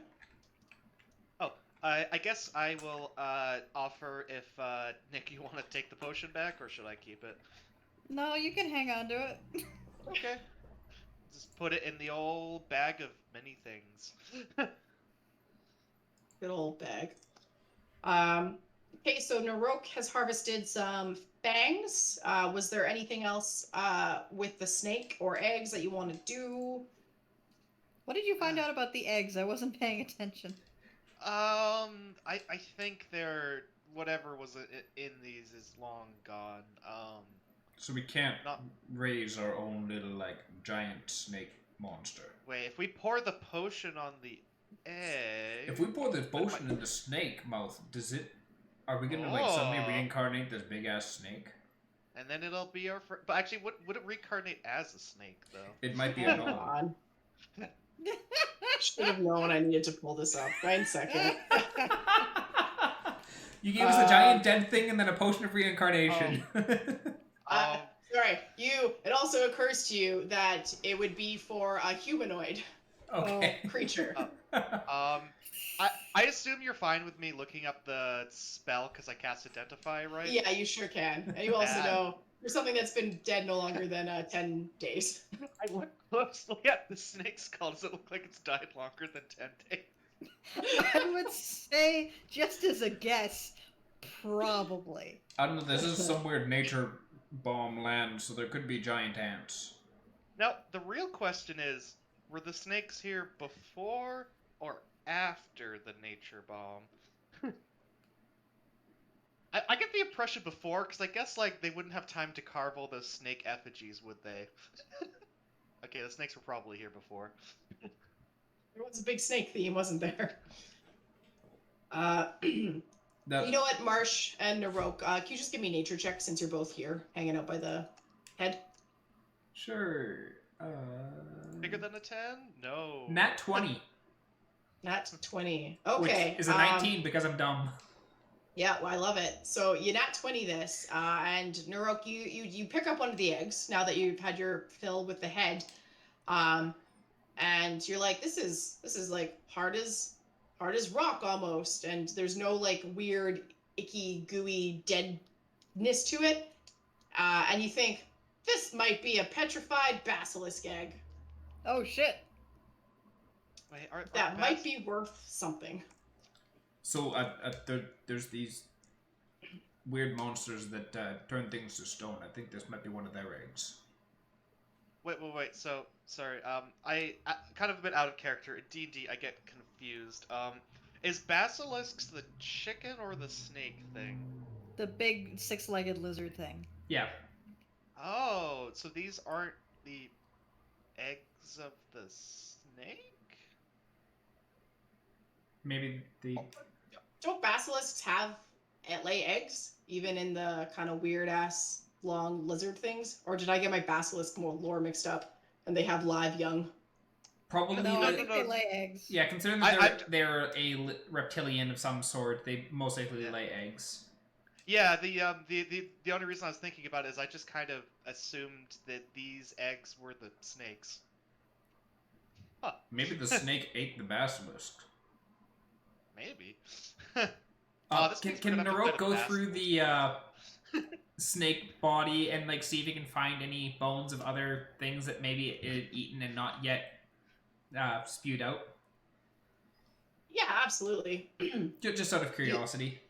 Yeah, no, I would say you have to do a lot of digging because whatever lunches it had years and years and years ago was overgrown by, moss and grass and whatnot. But there are clearly other bodies and bones and whatnot in the body of the snake. Do any of them look Yeah. like lizards? Hard to tell. Like they don't. Yeah. You know what? Sure. I would say lizards is probably indicative of what would have been crawling around down here. Yes. So this thing ate some big lizards at some point. And they're like holding up one of the skulls. It's like, see? Huh. Okay. Well, interesting. What should we do about these eggs? You said they're worth money, did you? Probably. And actually, with my nature check, would I know if, like you said, it's a petrified basilisk egg. Do basilisk eggs normally, are they normally, stone-like and then they eventually hatch? Or is this, dead and gone, but because this is, dead and gone, petrified, as in, it was probably once nice and squishy, like a normal, healthy egg, but it's just kind of hardened over time, and the entity inside dead, and yeah. Okay, so not petrified as in the thing basilisks do to other creatures, but petrified as in the actual natural process that occurs. Yes. Okay. Oh, okay. Yeah, that's what I was wondering. Just because basilisks turn things to stone, so do they turn their eggs to stone to preserve them? Yeah, that's fair. No, it's not that kind of petrified. So I don't think we have to worry about any little basilisks coming out of these, but they might be worth money. Does this look like stuff I could reasonably fit in my bag of holding, or is it way too big? No, you can reasonably fit it. They're not ginormous. They're quite large, but sort of they're yay big. Like a giant pill. Oh, okay, then I can for sure fit those in there. Okay, how many do I get? You know what, let's, there's 3 eggs. Let me have you do a survival check. Just one big old survival check. Okay, I just have to roll higher than a 10. Will I do it today? I rolled exactly 10. Yeah, so, you get, 2 of them are perfectly mint condition when you put them away, and one of them there's a, it looked like there was a crack already in it, so as you're picking it up, it doesn't break away completely, but it's kind of hanging, like a hinge sort of, so it's not in great condition. I'll probably leave the bad condition one and then just take the 2 good conditions then. Okay. 2. Easy enough. Oh, and written down. Perfect. Is there anything anyone else would like to do in the room here? So the snake statues that are along the bottom wall, is there anything weird about them that I'm noticing? If I go over and take a look at them? Or are they just... Yeah, no, they're similar to the previous rooms, just with sort of a gemstone kind of eyes kind of peering at you. Naroke's gonna try and pry out the gemstone eyes. Yeah, sure. As you're doing it, you can tell these statues are just ornate. Nothing springs to life. Give me a proficiency. A proficiency? Check. Yeah, let's do proficiency. So just like D20 plus your proficiency? bonus? Oh yeah, sorry. Yeah, plus your proficiency. Yeah, so it's a 3 for you, right? Yeah. We're level 4. Our proficiency bonus is 2. Never mind, it's 2. Okay. Roll 1d20 plus 2. 12. 12. Well, there are, what is that? 2, 4, 6. There's 8 sets of eyes. And I'd say you managed to get 5 red gems that look pretty much flawless. And the other gems that you get, they're quite scuffed up. Okay. So yeah, 3 flawless red gems, or 5 flawless red gems, and then 3 that are, yeah, maybe gouged a little scratched, a little muddied, as it were.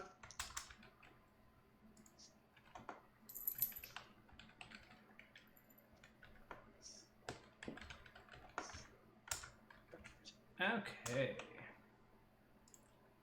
Red snake eye gems. Spiffy. I don't think there's too much else stupid things that Naroke can do in this room, so. Is that how you know when to move on? Yeah, if Naroke can't cause more trouble, that means we gotta leave. Great. Yeah, I think I'm all good here too. All So right. are we heading out the hole in the wall, or Do you see Maybe another going back- exit? Because I don't. did we miss an exit on our way in? There could be hidden exits. And I'm gonna kind of turn and look at it and just like, do they like hidden exits here? No, I think the way into the crypt that we took was very obvious. Granted, it wasn't easy to get in, but it wasn't hidden by any means. They don't seem secretive. Because I'm just thinking if it was intended to meet or intended to connect to the castle, that the wall here looks like it was broken, not an intentional path. So just wondering if that would be like if we should be looking for another like secretive entrance into the building, or if we just take the hole in the wall. I mean, it never hurts to check. That's certainly quite sound from you, Darwin. But yeah, we can check for hidden entrances if you wish. And in true very sound Darwin fashion, I'm going to take my warhammer and start tapping on the wall. Just walk around, bonk, bonk. See if I hear anything hollow. Right. Yeah, so as you're kind of going about the wall, tap here, just walking around, even though it's a stone wall, there's a very thick layer of foliage on it, so your stone axe isn't picking up any hollow rings as you're tapping it. Okay. So it seems pretty sturdy. Nothing's screaming hidden entrance to you. Well, random hole in the wall it is. Cool. That's cool. All right, and boop. So yeah, you guys file out. The light that's glowing that you can see in the snake room, quite faint. The way forward is more open than the hallways and routes you've been taking before, and you guys can well spread out from each other if you wanted to. It's still kind of dark. The light that you can see isn't super bright yet, but it is growing brighter the further you travel. And the blue is growing more pronounced, like the blue hue of the light. It's quite pretty. Mm-hmm. Now, the biggest change as you're traveling is the once like not too high stone ceiling above you is almost kind of non-existent. It's opening up, and the low ceiling has turned into almost like a huge tall cavern.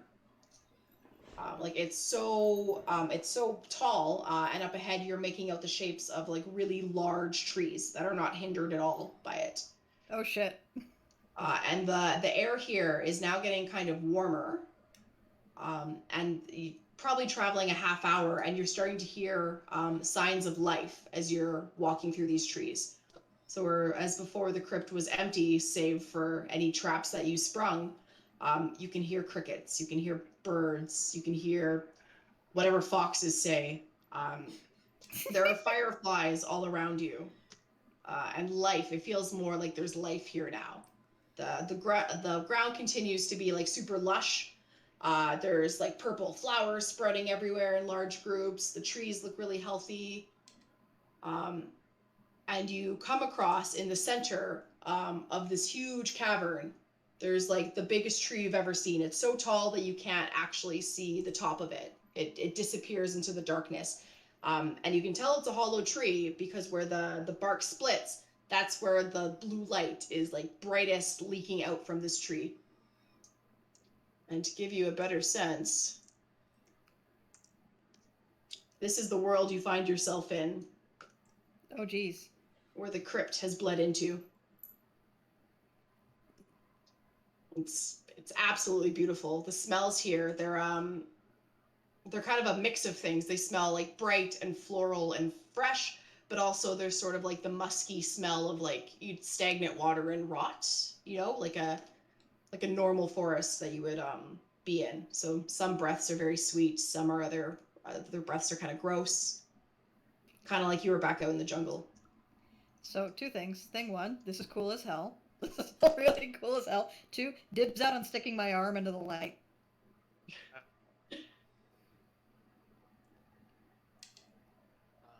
Okay. And Naroke's just gonna walk forward, just stick his arm in. Yeah, Right? this seems to be a little. Also, how big is this hole in the tree? The hole in the tree, it's probably like 10 feet tall. Oh, in that case, Naroke's just walking straight in. And then from the point, you're walking straight in? All right. Yeah. That was the last time anyone saw Naroke. Damn it. Better have that Okay. potion of Revivify ready. Me. Okay, give me a sec. So, yeah, you're walking Really, I was really close to doing that, but I don't know. For some reason, this spooked me out more than the heart thing. So I want everyone. So as Naroke is walking towards the tree, you guys first hear like chittering. So it's like a buzz, like something's animated and like kind of agitated and annoyed.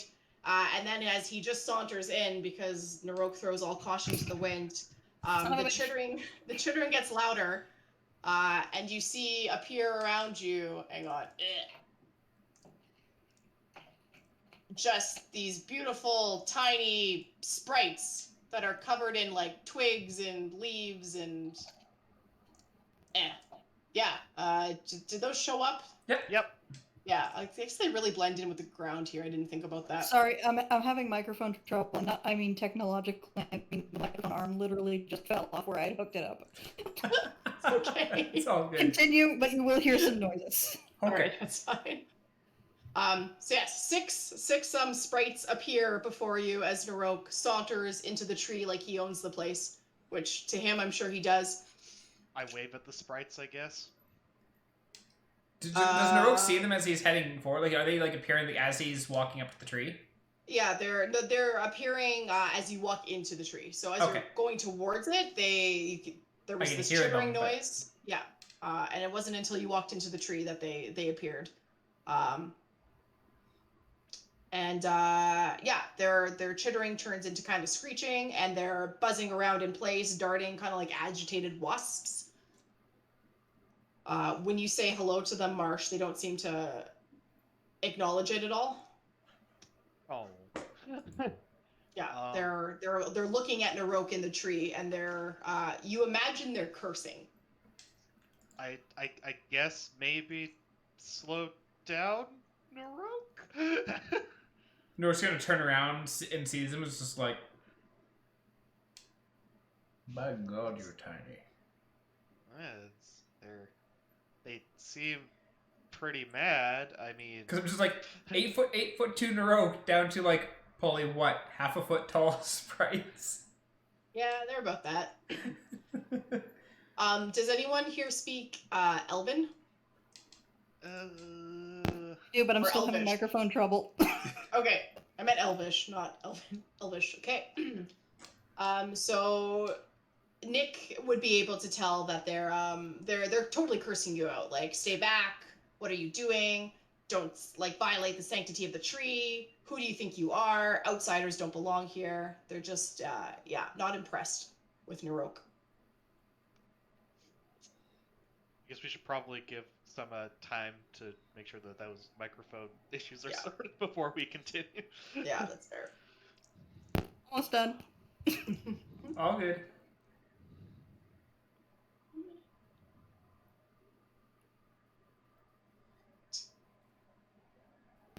Okay, I did fix the arm, but then the microphone fell out of the shock mount, so I had to fix that. Everything's fine. It's all fine. Could be more on fire. Could be more on fire. Everything could be more on fire. So yeah, Nick, you can hear them kind of cursing out Naroke in Elvish. Geez. Sounds like they want him to get back. Naroke, they're yelling at you to back up. Is there 3? You know, they're not saying, but from context clues, I guess yes. Okay, they could have just told me. As I'm gonna turn, like, just stroll back out that little bit. And then the sprite here closest to you is gonna turn, and he's gonna say in Elvish, "What business do you have here, outsider?" Uh. I'm gonna just say back in Draconic, I don't understand a word you're saying. Kinda tilts his head. I'm gonna and start trying to smooth things over. Just like, hey, sorry, we didn't see you there. We didn't mean to interrupt and fuck with your sacred tree. And so the sprite here is gonna turn to you, like knowing that like you're speaking its language, and it feels kind of a little at ease, but still suspicious. I'm just gonna say, go back where you came from. Okay, great. We would, but we are here on some very important business. Is there like an authority figure we can talk to? Do you have a boss or a leader of some kind? Roll me a perception check, Nick. And you too, Naroke. You're right here.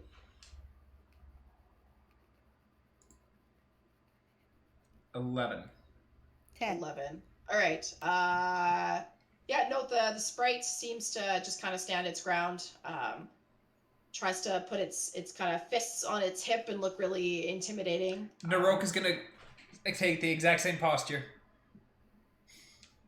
The sprite kind of huffs at you, mumbling under its breath. You can't understand it, Nick. It's mumbling incoherently. And the sprite's going to say, "Our master does not want to speak to you. Your final warning: leave now." Okay, can you possibly take a message to your master for us pertaining to there's going to be a group coming through shortly that is going to try and take his artifact, and we were just, coming here to maybe warn you, maybe help out, but if you don't want us here, that's fine, we'll back up. The sprite here is gonna kind of whistles, and then the rest of the sprites, they kind of fly over as to reconvene into like a big old huddle. Emergency huddle. There's like a pile of them, and that's exactly what they do, and they all kind of like link shoulders to each other.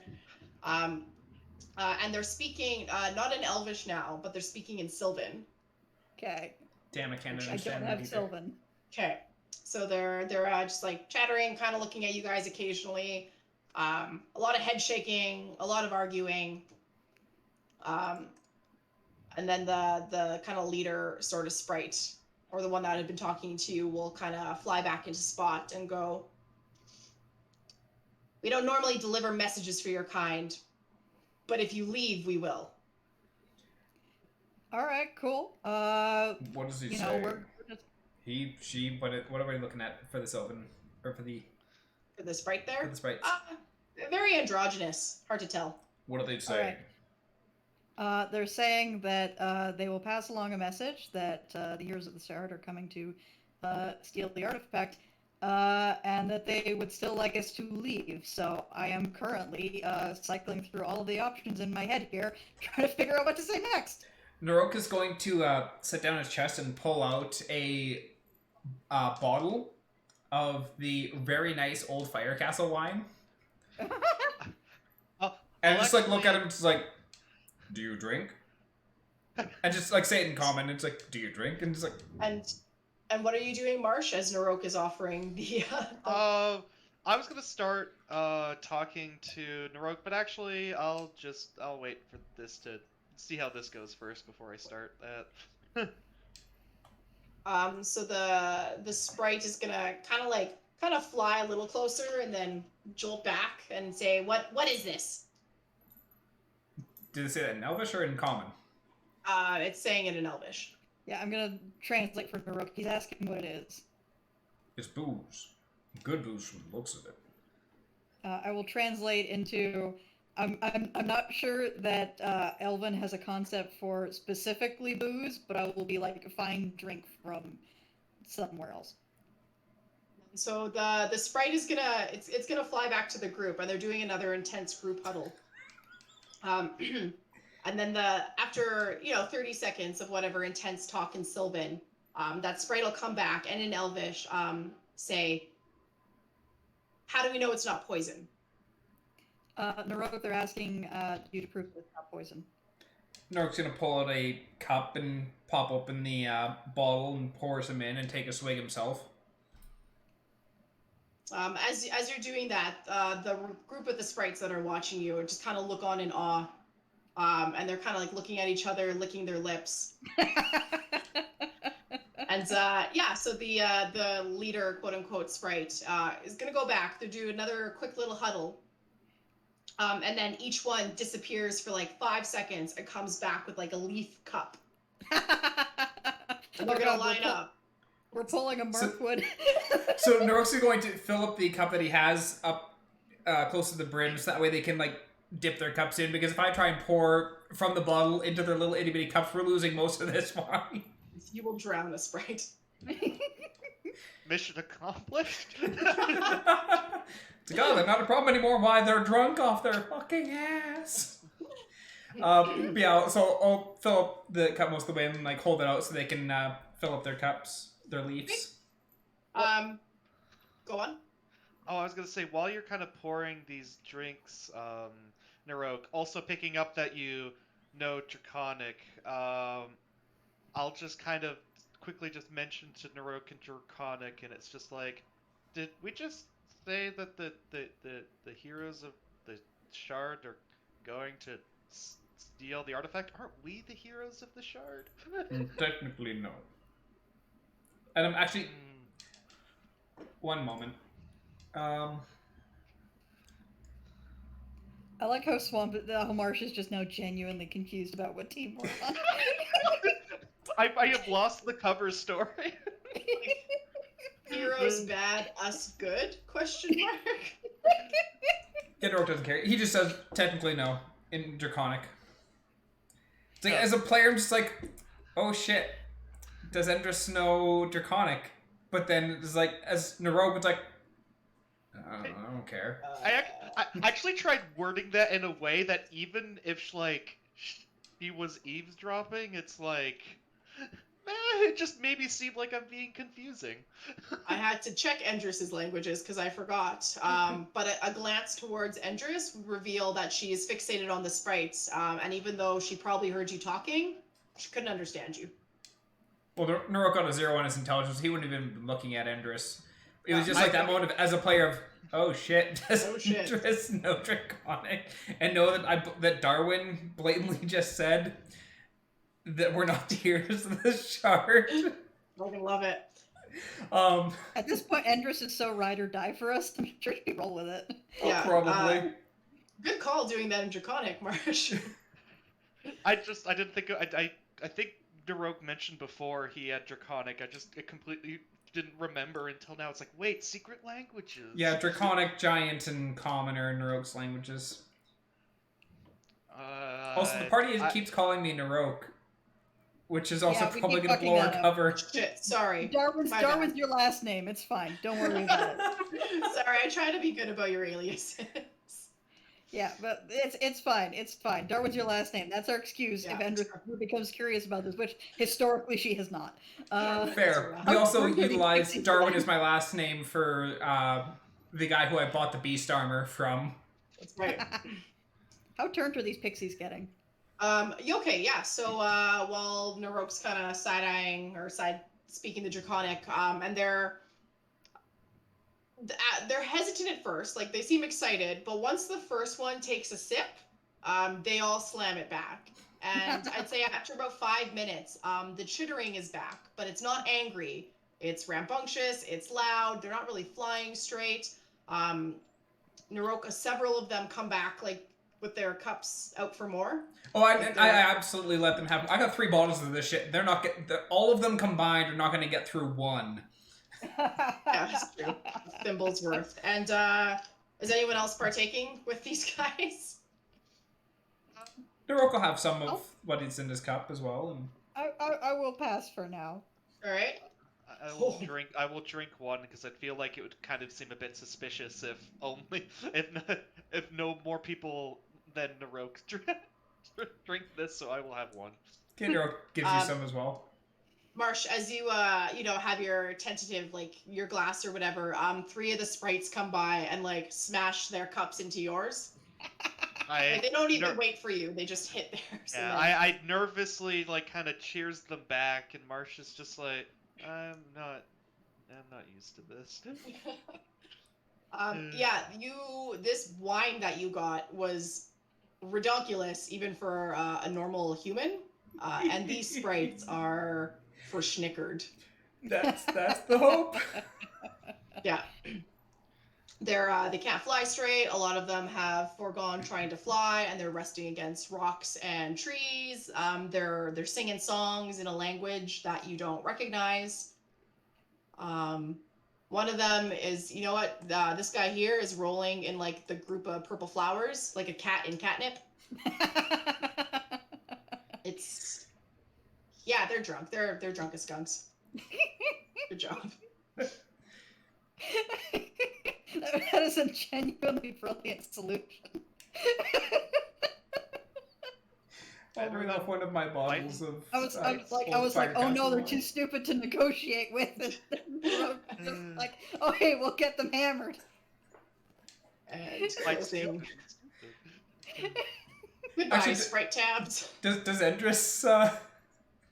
Endress partake of some of the booze as well? No, Endress is not going to partake. She's very impressed because she was concerned about these sprites being really upset and you trying to throw them off with like the heroes, like the heroes of the shards are coming to steal something. She was very impressed with that ingenuity there, Dominic. But she's not partaking. She's just watching and like noting the behavior of the sprites in her book. Be a good time to ask. I just kind of straight up say, so Endress, I'm just we're speaking with sprites and stuff. What languages do you know?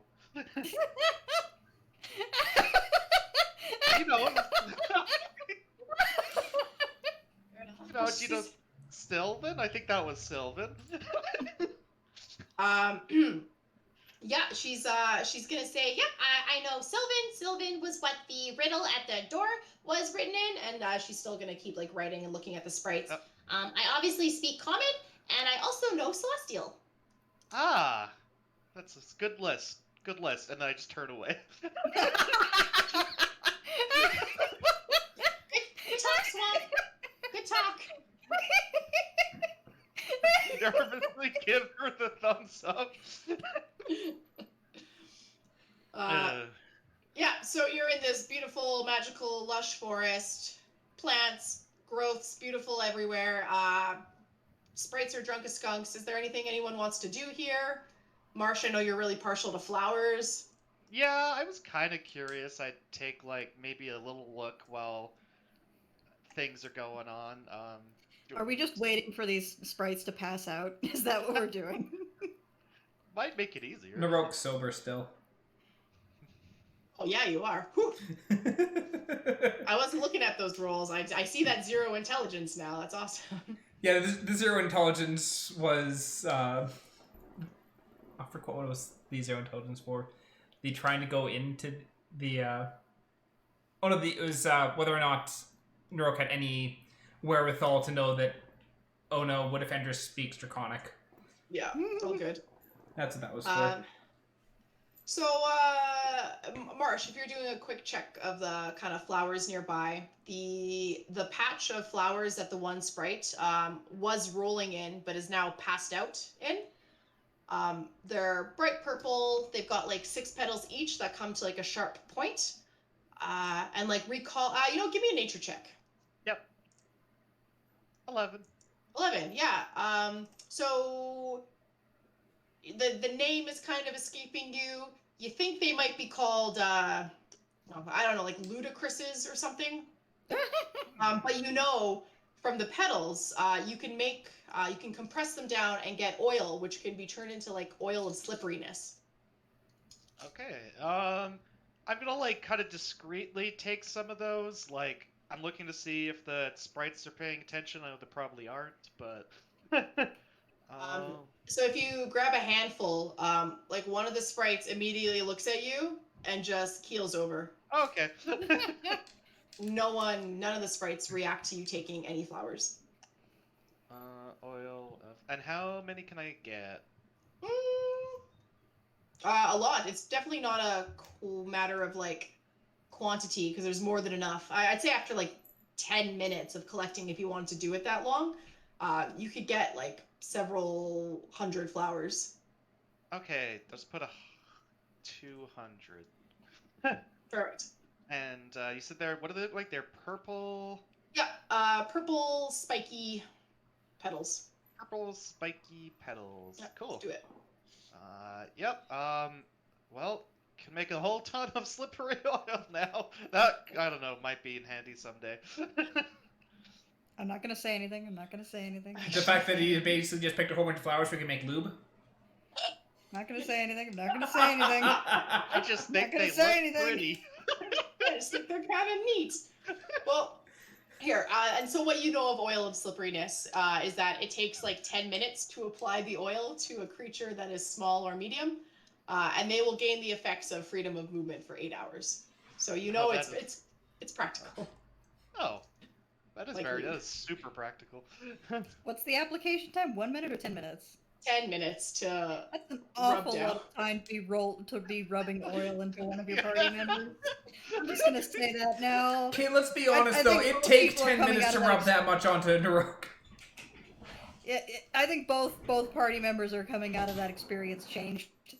Not gonna be really thorough. Alternatively, you deduce that you can pour the oil not on a person but on the ground, and it would have the same effects as like a grease spell. Yep, that was my first thought. Cool. And there are other uses as well. Yep. Oh, sprites. Shall we walk past them? Yeah, I think if the sprites are thoroughly distracted, I think we make for the door now.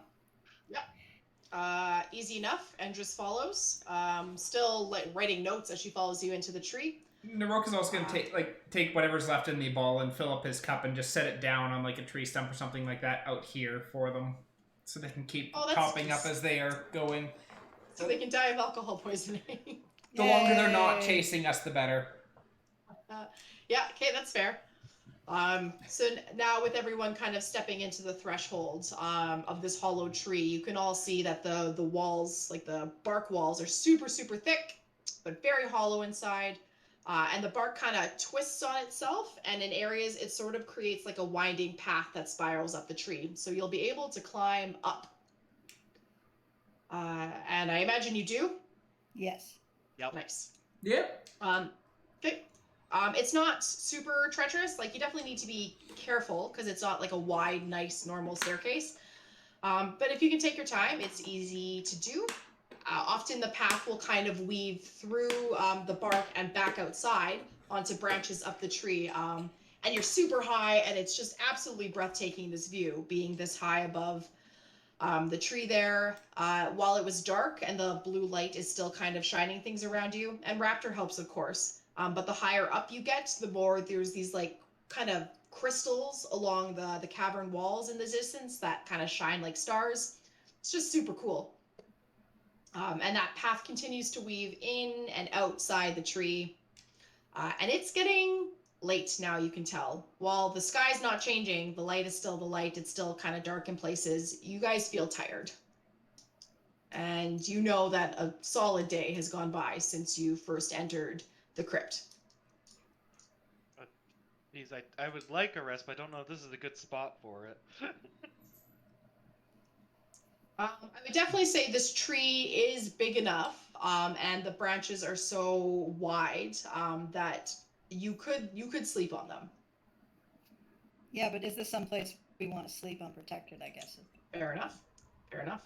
Yeah, 'cause last thing we need to do is have those pixies wake up from their hangover and come chasing us out of the tree. I can hold out for a bit longer. How so far do I we can think keep going. we are from the top? Probably like 3 more hours. Yeah, let's just power through it. I guess we're powering through it. Power through it. Okay. Unless like I start getting fatigued, then maybe we'll re-look at things. But Let me. Can't remember if it's 4 hours after 8 hours that you should be resting that you're fatigued, so you guys might be fine. Well, every hour, if for forced march, which is continuing to go after 8 hours, every hour you roll a Constitution save. Constitution, right? To see if you get exhausted, and then it ramps up. The DC ramps up every hour, I believe it is.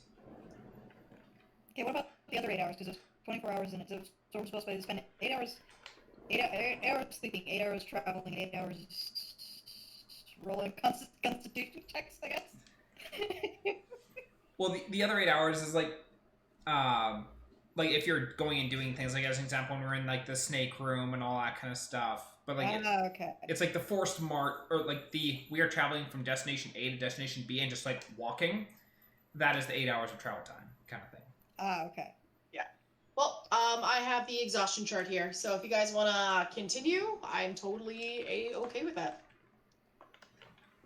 Yeah, so, let's give it a go. See how soon we start failing these.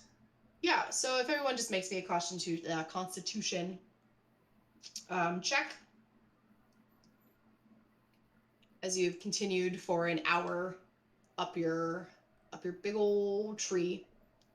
What do we got? Yes, this would be a DC 11. You sure do. And then 8. Apparently, I'm the most awake out of all of you. I love it. All right. Yeah. So your hour kind of goes in, climbing up the tree.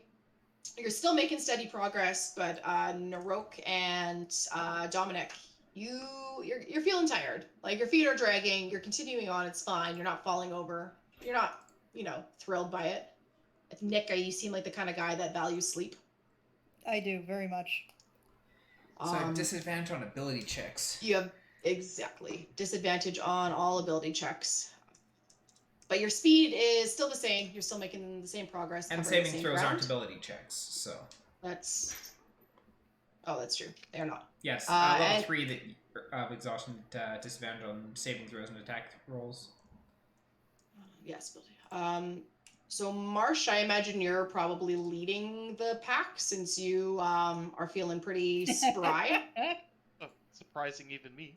And Endress also does not seem to be bothered by the travel at all. Whatever kind of effects from the drugs that she had involuntarily taken appear to be gone. And she seems quite chipper. I thought you were going to say that the drugs gave her more power. No, they've worn off by now. Okay, so a second hour goes by traveling up the tree. Can everyone make me your Constitution checks again? Dude, I am This is going to bite 21. me in the party today. Oh. 18. Okay. Yeah, all right. So, second wind for some of you. Marsh, you're just continuing on, no problem. We're at the stage of the all-nighter where like we could fight God. Yep. The next hour is where we all lose our fucking minds. Yeah, the next hour is the crying part. What? Crying? No. Yeah, because you tried to fight God and lost. There's no gods here. Only sprites. Just sprites. All right. Third hour. You've been traveling for quite a while, and it feels like you're getting somewhere near the top. The tree kind of pathway is jutting out less outside the tree, and it's more situated inside. The kind of spiral bark that you're taking is getting tighter. And you just have a feeling that you're getting closer. The light, the blue light that's up deep into the tree is starting to kind of pulse now, almost like it was a beating heart. It's getting brighter, and you're feeling like a really strong sense of just power above you. So we make that And failed now- Constitution save to see if we can make it all the way to the tree heart. No, I want, as you guys are traveling, is the map. Yep, new map. New map, map. I want yes. everyone. I want everyone to make me perception checks. And we have disadvantage. Yes, I the have two of you. disadvantage. Hey. 9. 9 with a nat Oh. 20 on my default roll. 19. Oh, that's so painful. And Andreas. All right, Marsh. We had said you were probably leading the pack, which I think is still. Oh no! Why can't I touch you? Are I you mean, on your the wrong character. Wrong layer. Oh, Oh. I can't seem to control. Yeah, My none of us can token. control our tokens, I think. Yeah, let me fix that. I think I put you all on the map layer for some reason, which doesn't help anyone. Naroke, has your token appeared? Well, my token is here. Yeah, I can now click on my token, and I can click on right. Marsh's. All right, working on Raptor. And the rest of them. Sorry, guys. I thought I had cannot everything click on the right there. Still cannot click on Raptor or Dominic. Yep. No, I just moved them off the map layer now. Okay, there's Raptor All players. and Dominic.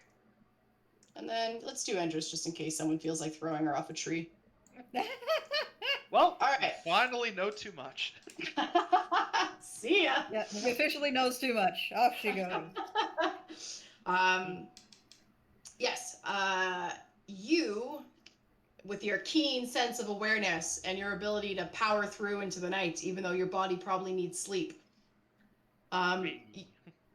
you hear a rustling, which is peculiar because when you're outside of the tree, the noises that you hear are kind of more pronounced. There's creatures around, it makes sense. But inside the tree, you notice as you were traveling, everything seems to be a bit more muted. There's not really sounds other than the ones your party is making. But up ahead, there's clearly some weird rustling that doesn't make sense. It's not indicative of how your travels have gone before. I guess I'll just kind of quietly, just mention to the rest of the group, we should probably be quiet. I think there's something up ahead.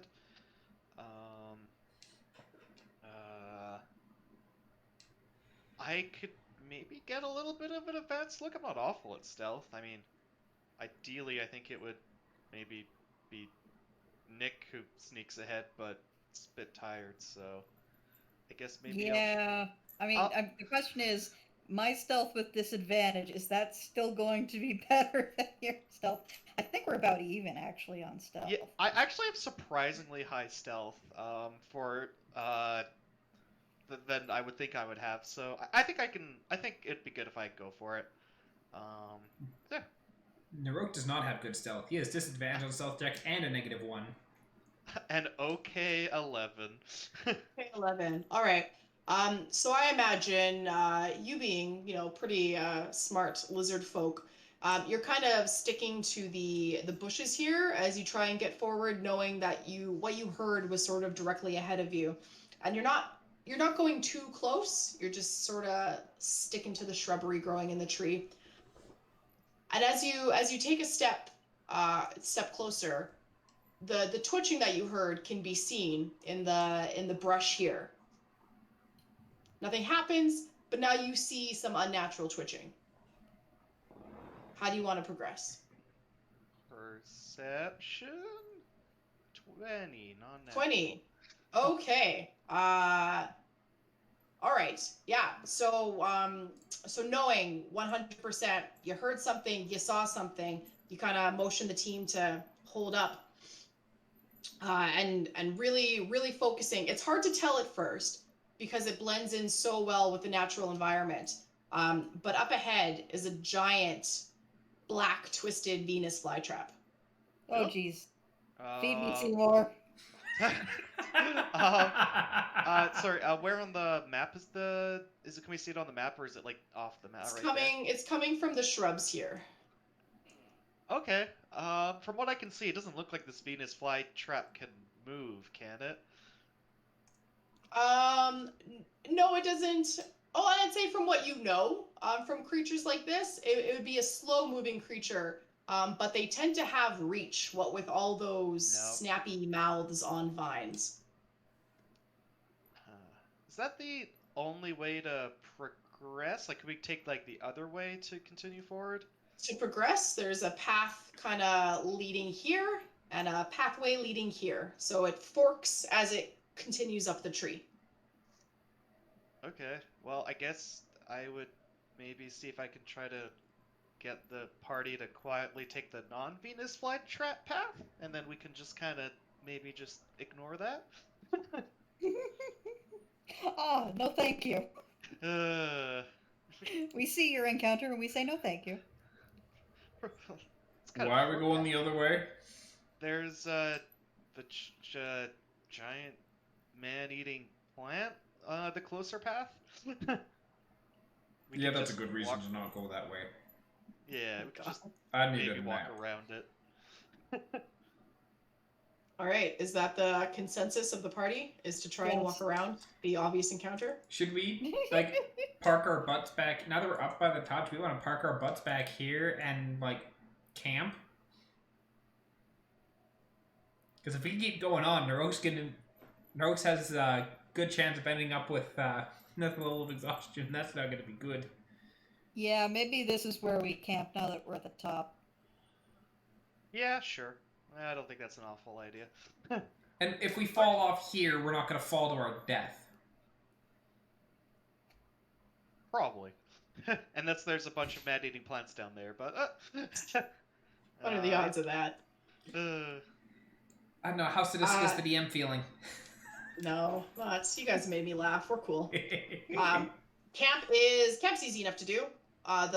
The gnarled tree bark is, of course, super wide at this point, even though it looks quite thin here. Are you guys keeping watch while you sleep for the night? Oh, heck We yeah. are still a little too close to Venus flytrap, and I would like to make sure it does not eat us in our sleep. Very smart. Okay.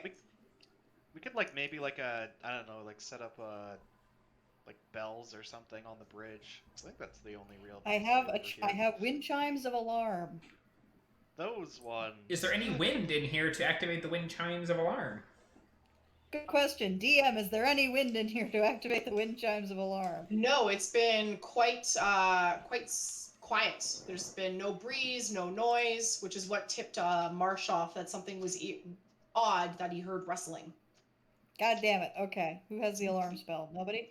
Not I. I'm trying to think if I ever picked up a bear trap. I don't think I did. Oh, well, I got like fishing rod. I could just do a little fishing line. It's true. See if you hear like the twang of it snapping. I'm more hoping it would like trip and then we hear it tripping. I'm Oh wait, curious. I've caltrops. I really need to know what it looks like when a walking Venus flytrap trips over.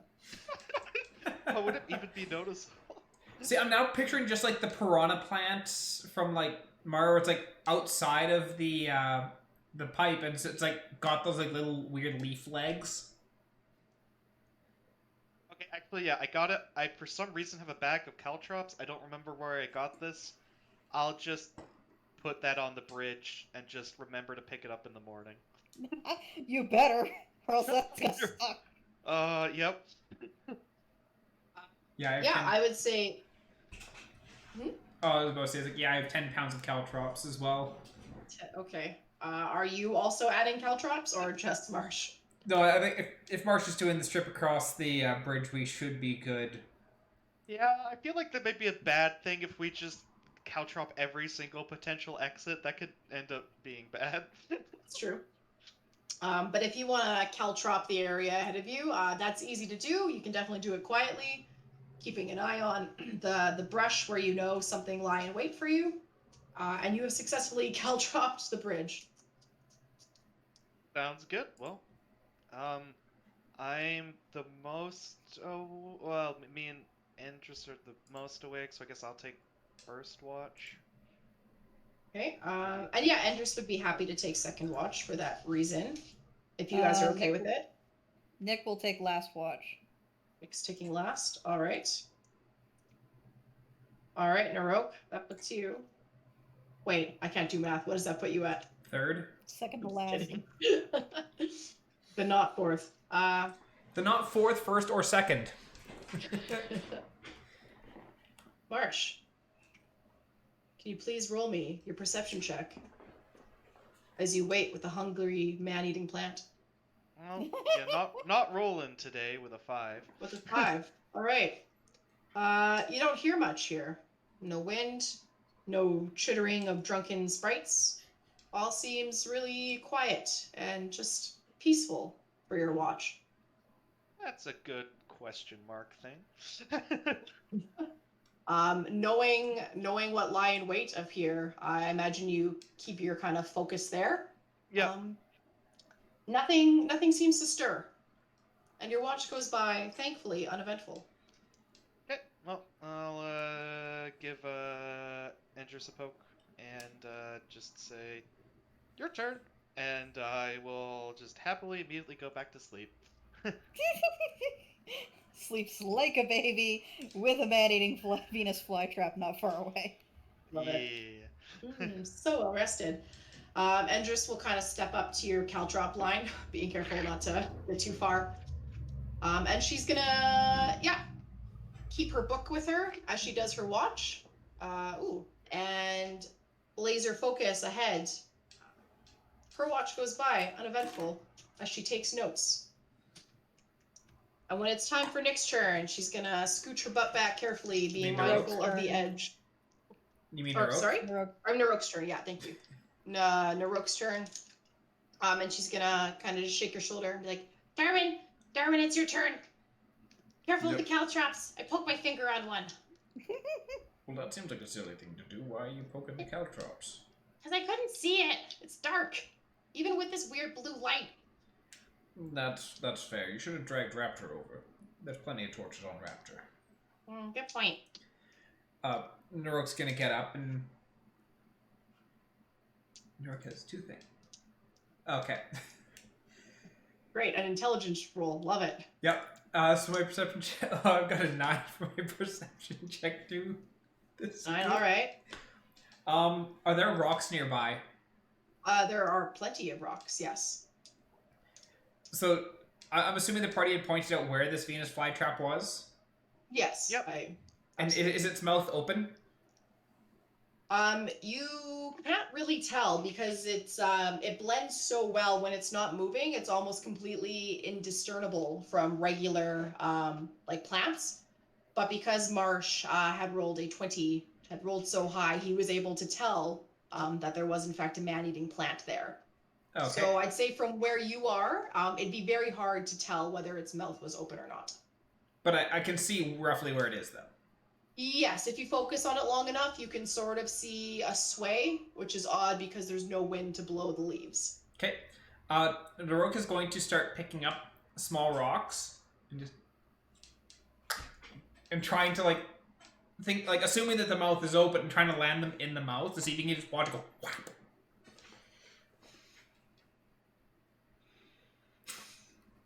There's an intelligence check of 5 on there.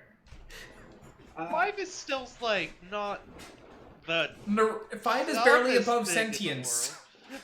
world. No, I think isn't a dog in D&D around a 2, so Slightly smarter than a dog.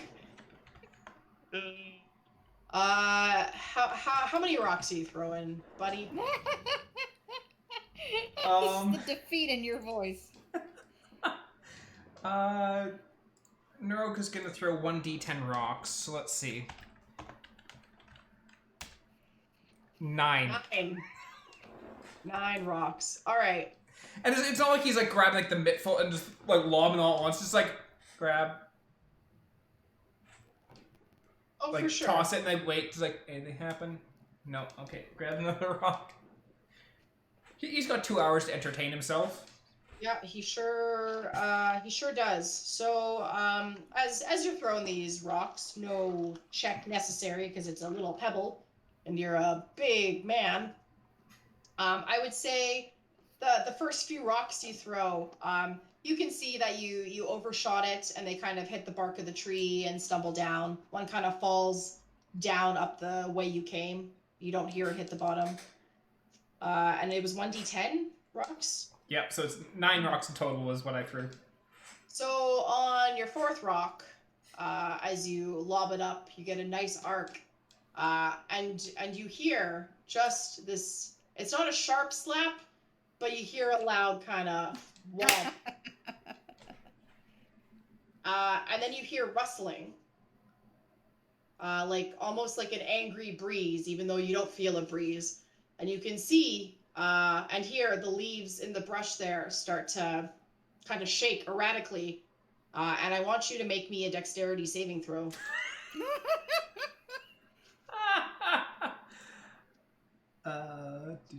Dexterity saving throw. That is an 11. That's an 11. So that rock that you threw up and over careens and hits you square in the forehead. And you're taking 1d4. You're taking 4 points of rock damage. Bludgeoning? What would that be? Bludgeoning. Bludgeoning damage. Okay, after getting beaten in the face, the rock hits through. He's not going to throw any more rocks. Those things obviously have better aim than he does, because it took him 4 rocks to get them. It took them 1 to hit him. Even Naroke knows not to stick his nose where it hurts. Without throwing any rocks, the rest of your watch goes by uneventful. And as I wake Nick up, I'm just like, it's your turn to watch. Be careful, the fly trap has good aim. And then I'm going to go to sleep. No other context given. Yeah, and with that information, I'm going to very paranoidally take up my watch. I've got a long rest at this point, right? The long rest comes in at the end of your watch, I believe? Yeah. Yeah, it's at the end of the full 8-hour cycle is when the long rest applies. So you don't have it yet. Okay. Let's see your perception. It's a 20 and a 22. Oh, holy moly. So it's a dirty 20. That's great. Disadvantage be damned. All right. Fuck your disadvantage. So, it's very obvious that where the world was once quiet, where the Venus flytrap is, it's still agitated. You Okay. imagine from what Naroke had sort of tipped off, and you can see the leaves swaying, shaking. You can hear it. Nothing seems to be moving closer, but it's definitely moving in the distance, just Hey. around. But otherwise, it makes no move forward. But for the entirety of your watch, it's rattling in place. It's shaking. It's agitated. Otherwise, it goes by uneventful, and your party starts to wake around you. Okay. As Naroke's awake, I'm gonna be like, hey, I think you pissed off things. Oh, probably.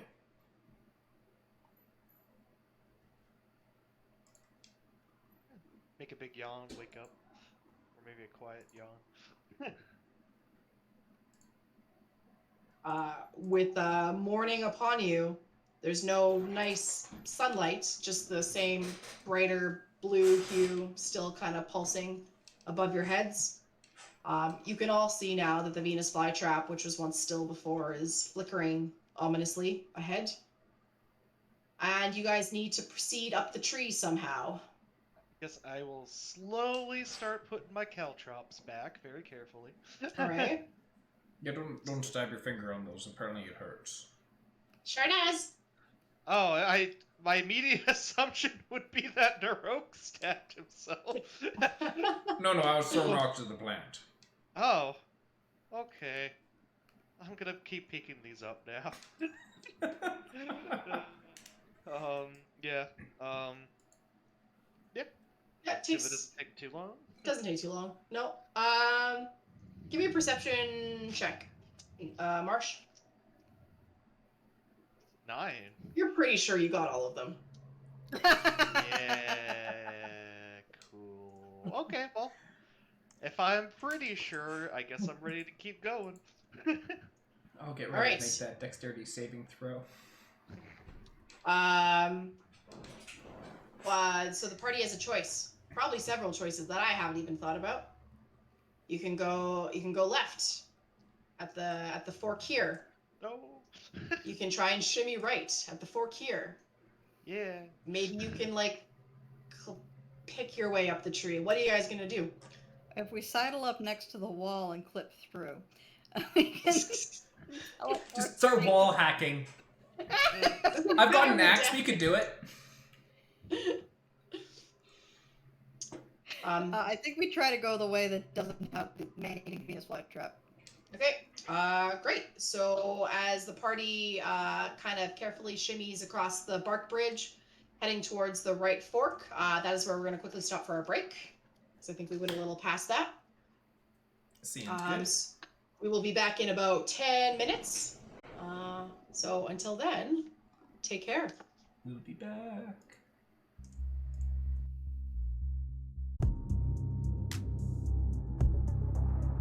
Clack, and boom, we are live again. Bada boom, right on. So where we left off 10 minutes ago, bring up my map because I'm on the wrong one. I don't have more planned. What are you talking about? Oh no, we're all gonna die. Presumably, Marsh has picked up all of his caltrops. And I the sure hope party. Supposedly, he has picked up all of his caltrops. As I said, I've got that dex save ready. And the party has decided to try and shimmy their way to the right of the fork, trying to bypass the Venus flytrap, which is still super agitated. I had nothing to do with it. But is not slowly inching its way forward with its terrible speed. So yeah, who's gonna lead the charge? Or are you guys gonna try and low to the ground stealth it? We take the other path. Can we just avoid it entirely, or is that in it will notice us range? Well, to walk on the path here, it's still gonna put you within 15 feet of it, which does not necessarily mean anything, but it's still coming, kind of within what you know, Marsh. Its field of reach and whatnot. So I guess we should try and stealth then. So we're trying to And go if down this route here? correct. Oh, okay. Route. I get it. Yeah, we'll try to stealth, and if it doesn't work, we just fight it. I would like to try and get to whoever's in charge here without having murdered a bunch of their defense measures. But maybe this is just random local fauna. Yes, but in the event it's not, we should be polite. That's very Okay. fair. Sorry about murdering all your pets. Yeah, it's very difficult to open negotiations with "Sorry, I just killed your dog." Whoop. Actually, the reverse happened for Alfiria. Yes, hello, Elfiria. We found your dog. We found your dead dog. Undead. All right, who's gonna lead the charge? I'll go in front and stealthy. Okay. Yeah, we should probably go one at a time and just have Naroke take up the rear. That's fair. Oh boy. Oh god, it's a 7 and a 6. That's the 7 for stealth. I rolled Seven. a natural 2. A natural 1 and a natural 2. Hot damn. Wow. That's Good thing we didn't try and stealth before the before we had a long maybe rest. if I tried stealth before you pissed off the thing. Oh, this is just how my day's been going. So I'd say you get about halfway across the bridge, and you feel a sharp pain in your foot, and you're going to take 2 points of piercing damage as you God step damn it! onto a caltrop. I swear God. I got them all. Damn it, Swamp! They're so small. I literally do just scream out loud, God damn it, Swamp, which is what ruins my stealth. Seeing as the caltrops were laid here, nothing is changed by the Venus flytrap. It is still shaking angrily, swaying in the non-existent wind. And you can make another stealth check to try and cross the rest of the way. Maybe the caltrop helped. It let you do another stealth check. You shut up. 12! I'm limping now. Also, if you stepped on the caltrop, does that reduce your movement speed? Maybe that's like if you step on most of them. Maybe just the one is piercing, just a little bit of damage. Is one caltrop supposed? Oh, if I didn't put D&D in there. It doesn't actually. Any creature that enters the area must make a DC 15 dexterity saving throw or stop moving this turn and takes 1 piercing damage. Taking this damage reduces the creature's walking speed by 10 feet until the creature regains at least 1 hit point. I cheated the caltrops. I just wanted it to be a flat D4. Okay, so I guess reduce your health or increase your health by 1 because I did not look up the actual rules for caltrops. Well, that being said, a creature moving through the area it has to be doesn't need to make the save. I'm assuming if you're stealthing, you're going slow. So yeah, you don't have to make the save. So let's just say you take 1 point of damage. Flat. Just annoying enough, but not debilitating. Just it's like stepping on a Lego. It's enough to make you scream at somebody, but Yeah, but you're fine. And going slow, taking your time, knowing it's not a race, you're going by 1. What's your movement speed's 30, right? yes. Yeah, so you know you get two around here, sticking tight to like into the brush there, as you're sort of bending or walking the bend. The leaves are rattling the same amount. Nothing seems to lash out towards you, and you make it across the bridge unharmed. Hooray! Well, sort of unharmed. Bleeding heavily from 1 foot. you hit your pinky toe. It's like stubbing your pinky toe on the bookshelf. Who's next? I'll go next. Stealth of 14. 14. All right. Being mindful of the bridge, you step on no caltrops. Yay. And you are able to skirt around the kind of bend at the bridge there and make it by Nick without any sort of problems. The Venus flytrap seems to be kind of shaking a little bit more, and you think, Marsh, that you kind of see like the flash of a vine around it. But as soon as you think you see it, it's already gone, and there's just more leaves rustling about. Oh, and I guess I should do Raptor as well. 1d20 plus 1. Oh, okay, Raptor's way better at this than me. So Raptor, who can understand simple thoughts and I think gets the concept of stealth. I picture no fear, just quiet pad, like footfalls, walks like right up to it and continues along with no problem. The Venus flytrap does not seem to notice its mechanical presence at all. There is no reaction to the proximity of Raptor. Oh, Yeah, because that's Raptor's made up of a handy whole to bunch of plants. So it's a man-eating plant, not a plant-eating plant. Yeah. Oh god, plant-eating plant. Raptor just probably can't even understand why you guys are being so hesitant. What's the worry about? Just like, okay, I'll be quiet. Sure, why not? Almost rubs up against the brush as it passes by. Alright, it's your turn. All right. And just kind of rubs her hands together. She stows away her book, does some stretches while I look for her dex score. Stall. Okay.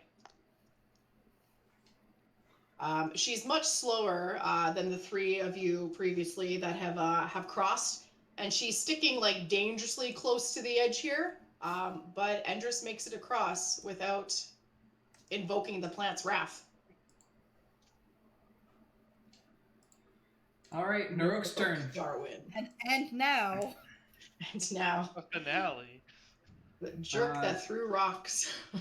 Yeah, it's already got a hate on for me. Plus, so I got a 10 on my stealth. You got a 10 on your stealth. Well, Clang, so clang, clang, clang, clang. as you're starting across the bridge, yeah, your armor is characteristically clanking a little bit as you have donned it for the new day. And your team, especially Raptor, just kind of turns to the noise and is like just giving you a scathing look. And you kind of halt and clank slower as you slow your pacing. It goes from me ripping open a bag of potato chips to trying to quietly rip open a bag of potato chips and just making 10 times the noise. It's almost what it is. And yeah, Naroke, you make it past the Venus flytrap with seemingly no trouble. Seemingly no trouble, and you guys are free to continue down the path winding up the tree into the thicker, brighter blue light. I didn't all right. expect that to We work continue. so well. Yeah. Bam. All right. So I'd say you're traveling for another 20 or so minutes. The hollow of the tree, you can almost kind of see it closing to a peak. And as you're getting closer, she's not looking freaked out, but she's kind of wringing her hands together and mumbling to herself. And she goes, So, before we continue, what's the game plan? I was advised to get you here, and I have, but I don't know anything else. Like, I'll help out in any way I can, but I'm not sure what your plan is. Essentially, there's an artifact here we need to obtain. Our plan is find out what the artifact is and obtain it. And Obtain we it can how? It depends on what it is. Usually asking nicely has worked well for us in the past, honestly. kind of mulls this over, like nodding along, like that makes perfect sense. Yeah, we're However, surprisingly. it may come to a violence. We're hoping it doesn't, but yeah. We are the best scoundrels ever. We just need to find the leader's plant puppy, and I think we're okay. I think I threw rocks at it. Oh, well, we didn't. There's no way that the leader would know about that. Yeah, I assume there's some sort of leader. Unless he was actually the dog pixie at the of bottom. some kind. Endris is nodding and saying, says to herself, kind of out loud, If you mean the queen, her name is Adeladia. Annaledia. Isn't she- Okay. Isn't she passed away? Isn't there a different leader? I assume she's dead. She ruled a very long time ago, but Well, the last one was still around and kicking, so I don't think we should rule out entirely the possibility that this one is too. she was a powerful sorceress. If anyone could survive. Man, what's with all these powerful wizards just surviving way longer than normal? They did all this to kill them, and they're still here. Yeah, come on, guys, step up. Never mind. Step up your weapons of mass destruction. They had one job and they fucking failed. failed hard. All right. Yeah, Endris, I think, seems keen at the idea of talking. But her in a fight, she's also willing to throw down. Yeah, ideally it won't come to blows, but if it does, then we do what we must. She's gonna say, do you want me to keep out of sight at first? How is my positioning for you guys? Within arm's reach would probably be best, because if you're out of sight and something goes after you, we kind of can't see you. That makes sense. Also, if we do have to negotiate with someone, a surprise party hanging out in the bushes is not necessarily what you want to have revealed in the middle of negotiations. Very, People very tend not to astute. respond well to that. Okay. Endress understands, and she will stick with the party rather than wait it out for you guys. Yes, so you probably have, like, since you can almost see kind of the top of the tree and the blue light is pulsing even brighter, there's probably like 5 minutes to get to the top now as you're slowly approaching. Does it look like a giant heart? Marsh just thought of something. Should we have a quick Heroes of the Shard huddle? Endress like bows and like totally understands that she's not a part of this and will step back to give you your space. Thank you, Hendrix. Okay, so I Okay, guess I'll just kind of say whispered. So it seems to be your main go-to plan, or at least rather, we only done this once, is to say that we're stopping the Heroes of the Shard from getting the artifact. We're gonna need a new spiel, aren't we? Well, we don't necessarily need to say that it's the heroes of the Shard coming to steal it, just that a powerful group is attempting to obtain the artifacts, and we have a means of protecting it. Exactly. Yeah, we could just not name the group, and then we can just do the same spiel. You're right. Okay. Nope, The last thing we need to do right now is throw Endress down a tree. That's Yeah, that would be unfortunate. Sorry, okay there, Mel? Make sure. Yes. I just needed to make sure I get the cover story all set before we go into the situation. Okay, so You okay, Marsh? You've been a little confused lately.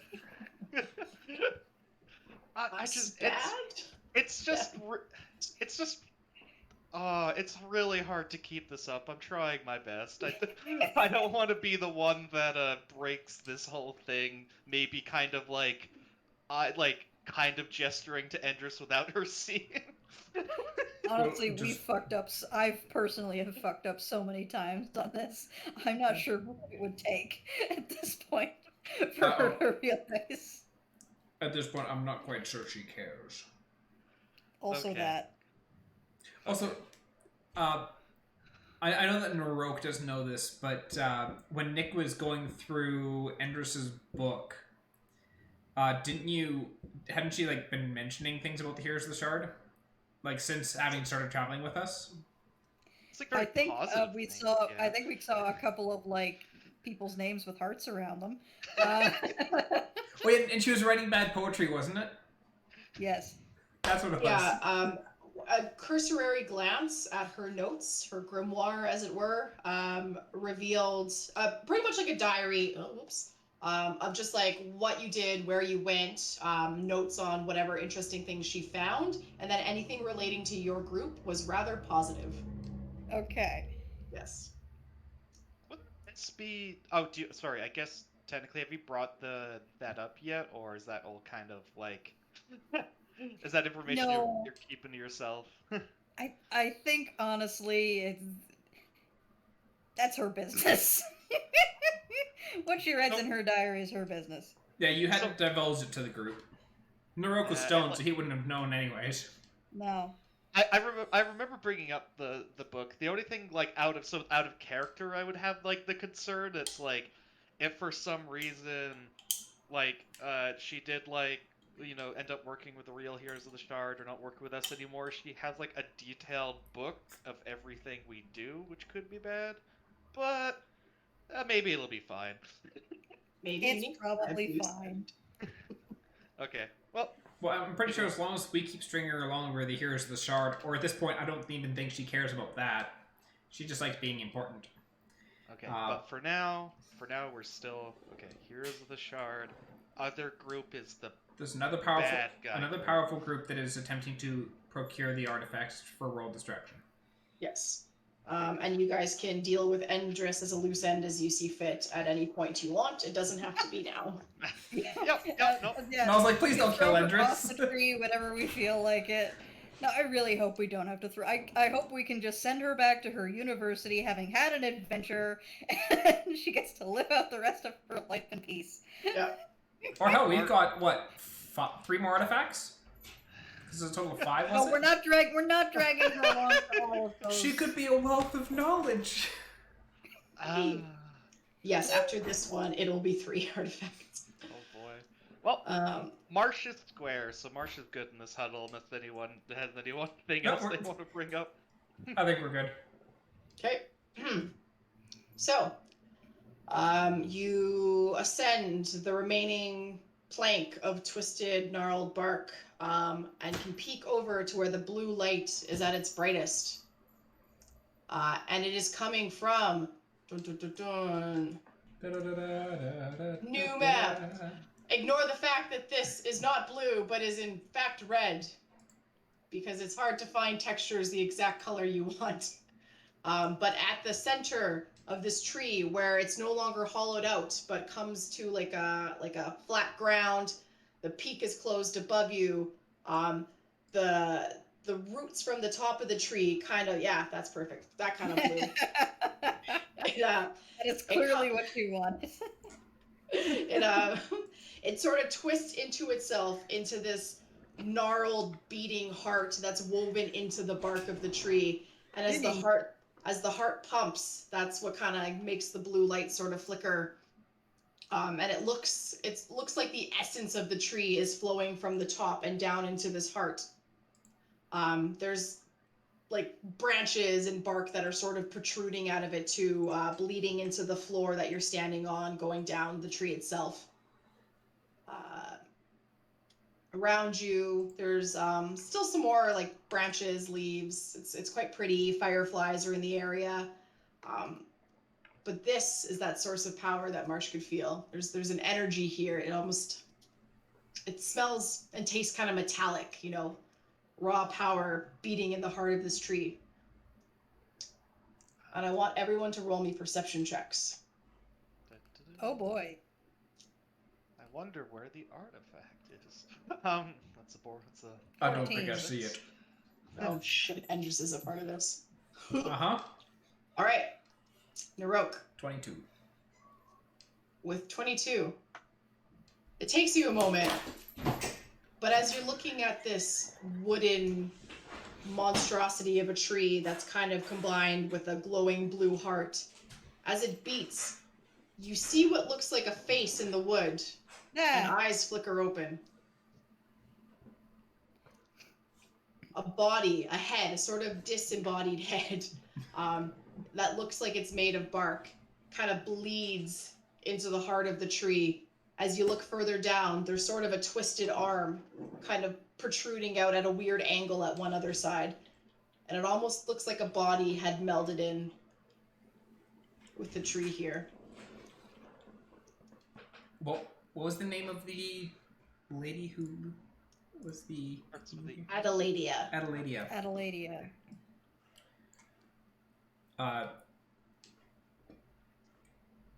Actually, as first I should find out whether Naroke has enough competency to put 2 and 2 together.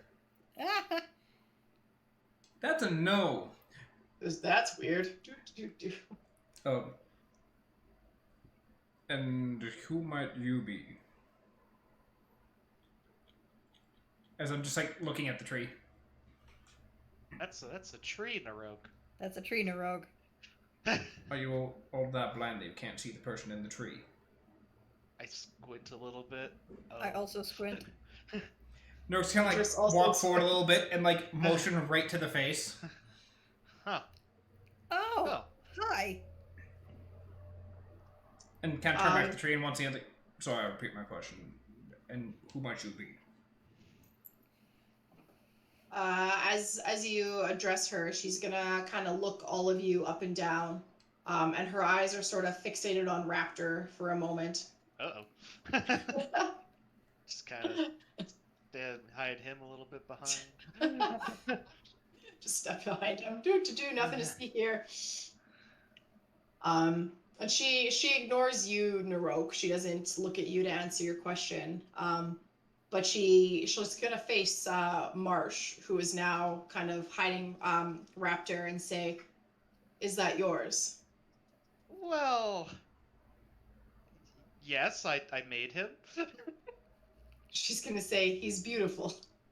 Thank you. I try my best. I don't know if I'd uh blush, but that's awfully nice. She's gonna say, "You too harness energies of magic and nature."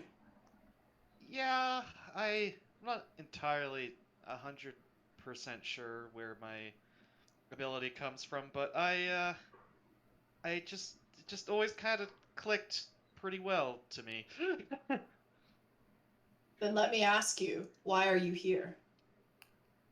Well, to be to be 100% straightforward, we're looking for a artifact. I believe it was uh, um, related. Sorry, out of character. Were these artifacts in possession of the kind of like the various rulers? Okay, yeah, I just kind of mentioned it's like I believe it is in Adeladia's possession. Everyone roll me perception checks as Marsh says this. 10.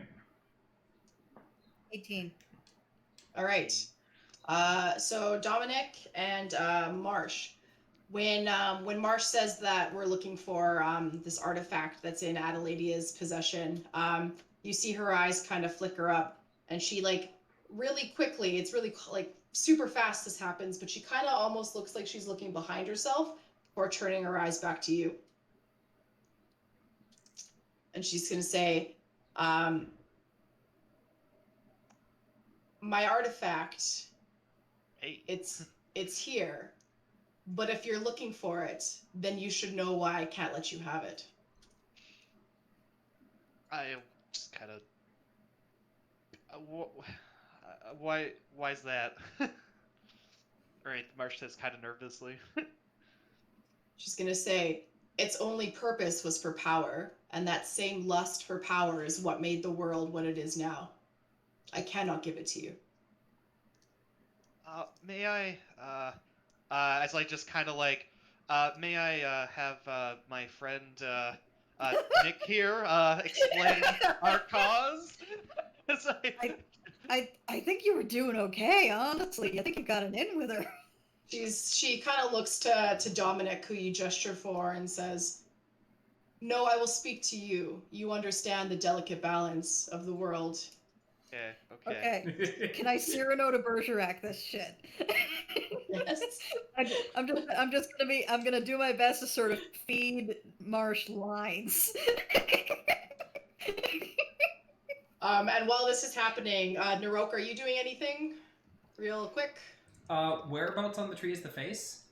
So the tree, the face on the tree. Oh my gosh, wrong tab. Boop. It's facing you guys, so it's about here. It doesn't look like she's a super tall woman. It just looks like where her body had kind of fused with this tree heart. It's about 10 feet up, so it's rather high up on the pulsing tree heart. Yeah, Snor's probably, The more- Snor's probably standing here. Then. Okay. Um, And as you look, you can you tell it's quite grotesque because you can see other parts of her body's other limbs are kind of becoming clear, and they're not where they should be. It's pretty warped and twisted. yeah, she didn't fuse elegantly into this tree. Correct. Actually, would Naroke notice that?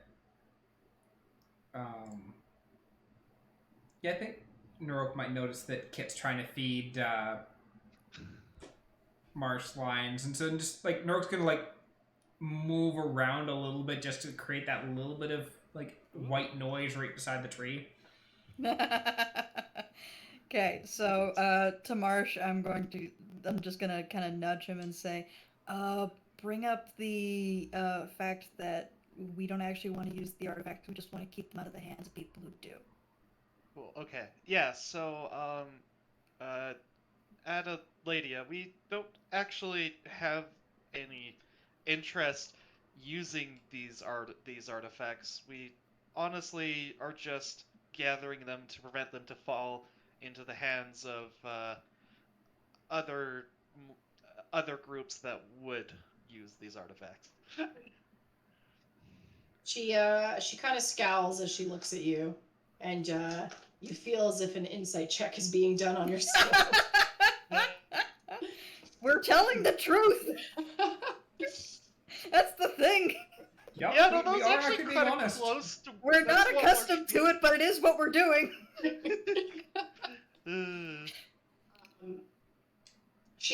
Her eyes kind of flutter down, and she says, "Your words are well enough, but I can't believe you. I have no way of knowing. How do I know you're not going to collect these for yourself to wreak havoc upon the world? The havoc they will wreak upon the world."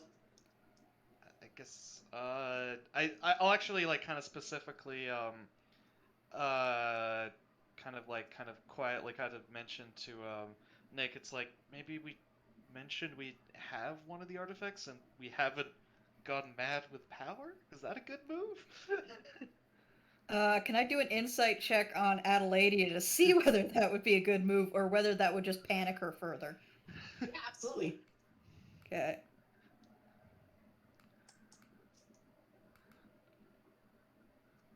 Oh, geez, that's a 9. 9. And it was a nat 20 on the other side. God damn it! If all this fails, we throw the gloves on Naroke and he tries to use a fire spell. She's a goddamn tree. Light this We're not place supposed to use the things! Last time you wore them, they hurt you real bad. That's fine, I'm full health again. You almost died! That's fine, I'm full health again. It's fine, I don't mind almost dying again for no reason. I also didn't try and cast a spell through them last time, I just put them on. That's true. That's true. And their power overtook you. Alright, Nick. That honestly seems like a really good idea. Kind of to prove that you are, like, your purpose is to collect items to keep them from, falling in the wrong hands and stuff. And if you show that you have Elfuria's gloves, it kind of corroborates your story of, like, we're on this mission. We're doing it. Okay, Kit the human person is suspicious, but Nick doesn't know that. So he's gonna tell Marsh, like, yeah, maybe that might work. Okay, so I just will kind of. I'll just kind of go get out my bag, and I just kind of look to the queen. I just kind of say, "May I show you something?" Yes, I can't go anywhere. Though I just didn't want to think I was pulling. I didn't want you to think I was pulling out a fast one on you. So, I'll just kind of look at Andrusla because I realize she hasn't actually seen these. But oh well, I shrug and I just kind of like pull off the gauntlets, and it's like, well, you've already got one of the artifacts, and I don't know how much about Alfuria's gauntlets, but if we can prove that we haven't used this by the fact that, honestly, I think if any of us tried, we would probably turn to ash. So as you pull it out and say all that, the breeze that was non-existent in this hollow tree appears out of nowhere, and all the leaves in the surrounding area start to rustle. And she's reacting to seeing these gloves, and she's gonna scream, "What did you do to her?" Nothing. Returned her dog. We asked nicely and she gave them to us, honest. We gave her dog back. Yeah, he was lost in the castle. We helped her out, and we gave her the full story, and she kind of measured everything up and agreed with our cause. Can I do an insight check on Tree Lady and see if she had a thing for Alferia? Yeah, you can do that. A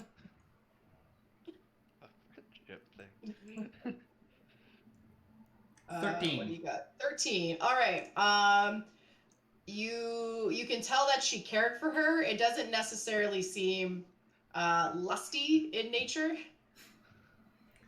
So you're not like, they were banging. This isn't like a what was the orc lady? Coral and was it Cadence? Coral and Cadence. Yeah. Yeah, so it's definitely not like that.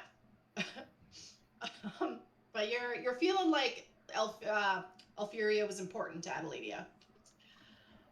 And to what you said, Marsh, she's gonna be like, I don't believe you asked her nicely, and she went along with it. She was more stubborn than that. She was extraordinarily stubborn. We had to talk for so long to get her to help out.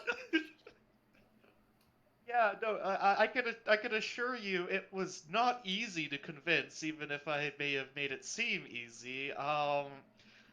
We had a very long discussion to say the least. To be honest, I'm surprised she was even alive. Well, So were we! Yeah, to be honest, it was not a sight we were expecting. yeah, it seems to be these leaders really, so kind of don't want to sound rude or anything, but really are definitely still kicking. No, she's gonna say, what happened to her castle? Like how far do you want us to go back? Like, do you just want to like hear like when we were there, or What magic tainted her lands? necromancy, dark necrotic magics. There was a whole lot of undead. Well, that explains how she was still alive, in a way. And her dog. The dog was a skeleton. Adorable as all hell. Shakes you off.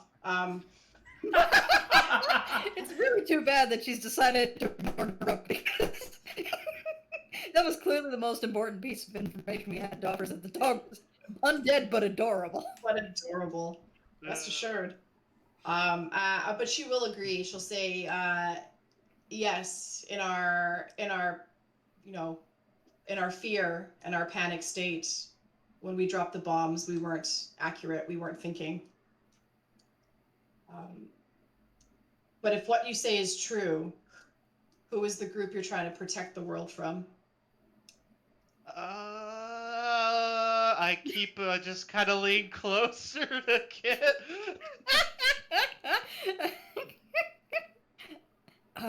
Group of heroes, extremely powerful, have a tendency to think of themselves as like, they're doing the right thing, but in trying to do the right thing, they'll just make everything worse. Yes, there is this group of powerful heroes which naively think that collecting all these artifacts and using them as the powerful objects you were worried about. Marsh kind of again like actually like stumbling a little bit over his words, and it's just like we're trying to keep them out of their hands because they are currently actively going out and collecting them, and we know that they, unlike us, they cannot be trusted to use these wisely. Actually, let me roll a chip. So she's gonna pause and go, how could you possibly know what will happen if these come together? That was kept a secret. We don't necessarily know what will happen, we just know it's gonna be bad! Yeah, we don't have that. We don't actually know what happens when they're all together. We're just focusing on, again, making sure they're out of the other group's hands.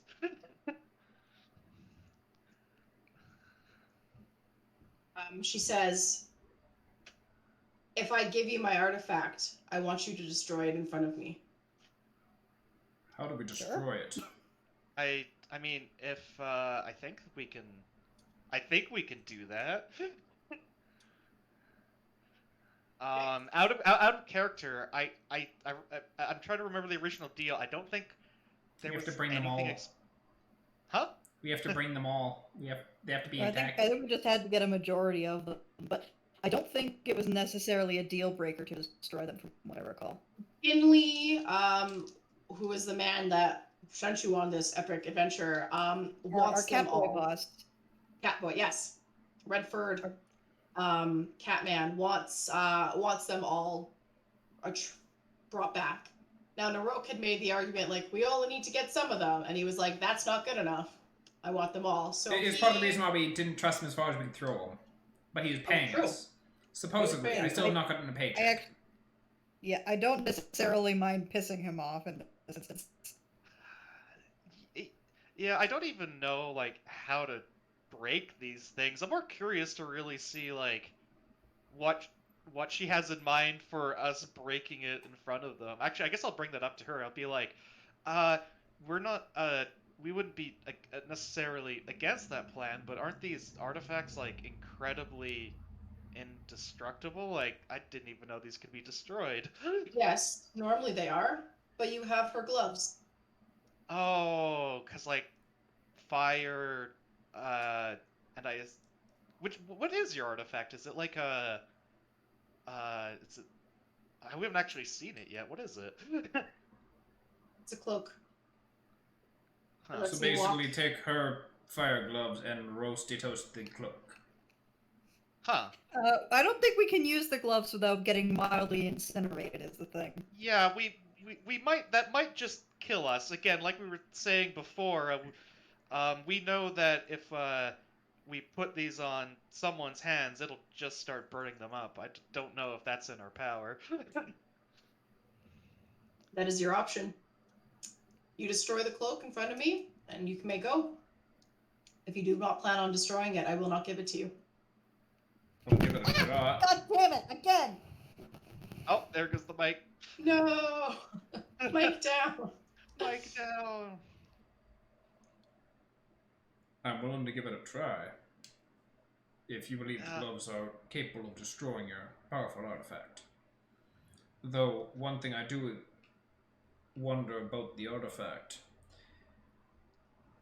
from things I am aware of, as when it comes to magic, the destruction of a magical artifact often will unleash large amounts of energy. Destroying such a powerful artifact, I worry, could cause cataclysmic damage as the world has already seen. Is that not the case? When you talk about the world as a whole, her eyes kind of gloss over, and she's going to say, "What is the world like now? I've been confined here for so many years." Much of the world suffers. There are entire regions that are overrun with wild magics. Even magic itself has become unstable. Unstable. She's very troubled by what you've said. And she says, "I thought life would continue just with everyone dead, that it would find another way." Oh, life found a way and people have survived. But sickness is rampant and pain is constant, but we are trying to prevent that from getting worse. I'm actually, you were mentioning earlier if all of the artifacts get together, something bad would happen. Could you elaborate? We were just planning on collecting them all and stealing them away for good. What happens when they're all together? You seem to know. She doesn't seem eager to divulge, and she's kind of hesitant, and she says, "They're worn. If one man or woman wears everything, then they have power no one should wield. That's all I'm going to give you." So, just for clarification then, the bringing of the artifacts together does not cause anything to happen, but a single person wielding all of them could be cataclysmic. That is correct. Okay, so that is good. Because that means that we can safely bring them together and seal without necessarily causing something bad to happen just by their mere presence being by each other. Correct. Who are you working for? She's gonna suddenly turn to you, Naroke, as much as she can turn. How did you even know these artifacts existed? Well, it all happened quite a while ago when I had the special. There was a toad involved. And what happens when you specifically call out Naroke. You ask a stupid question. And so I'd had the special, and I woke up in a tower. We had been ambushed by a group that had been apparently searching for the artifacts, with the intention of drawing them together. Goblins are terrible at keeping secrets. But after escaping from there, we came upon someone else who had some knowledge of the artifacts and was expressing a desire to prevent this other group from ever obtaining them. And so we've set out at their behest to attempt to obtain and seal away the artifacts to prevent their use, because unfortunately, while in a fight we would against someone as powerful as you, we would lose. They are far more powerful than we are, which is why our objective is obtain and seal as opposed to wield. He takes this in, and she says, and she looks to all of you. Do you genuinely believe this group that you're trying to keep the artifacts from will do harm? Yeah. Without a doubt. Yes. Yeah. Then she nods to herself and says, "Then it shall be yours, and you shall destroy it." And you see her, so her face, kind of barky face, melds into the tree for a moment. And the blue light of the heart, it's normally pulsing, but it stops pulsing and it just grows brightly blue for a moment. It's almost blinding. And then when the light kind of fades a bit, at the feet, her feet, even though they're not really visible feet, there's a large black cloak that has piled under the tree there. And her face kind of comes back out of the bark. And she says, "Put on the gloves and destroy it." Okay, rock, paper, scissors? I'll do it. Let's have like, Oh, okay, well, I just... Naroke didn't get incinerated last time by a hair. when I'll just when Ophelia presented them to us, she had allowed me to wear a gauntlet. Briefly. Terribly painful, but out of the three of us, I think if we are to do that again, I'm the only one who's likely to survive. Also, we have a magic little potion that should help me come back to life in the event that, I don't. Okay, so we'll keep that handy. Yeah, I want to have that out. I'd rather not die. Yeah. Yeah, I think of all of us, you have the greatest chance of surviving. Seems to be quite the hardiness check using those. So yeah, you got more meat in your bones. We do have Endris also, who Endris, how are you doing for healing spells today? I had a great rest, so I'm okay. Okay, you might want to stand very close to Naroke and be prepared to just kind of dump healing spells into him.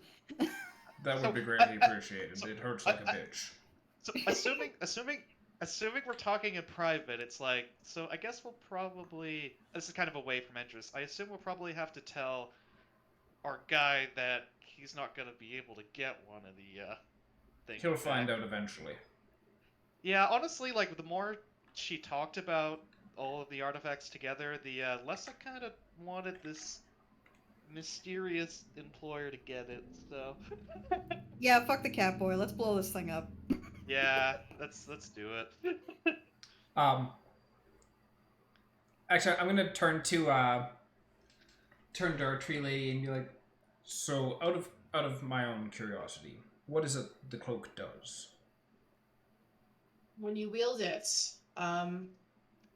you can phase in and out of other planes of existence, rendering yourself invulnerable.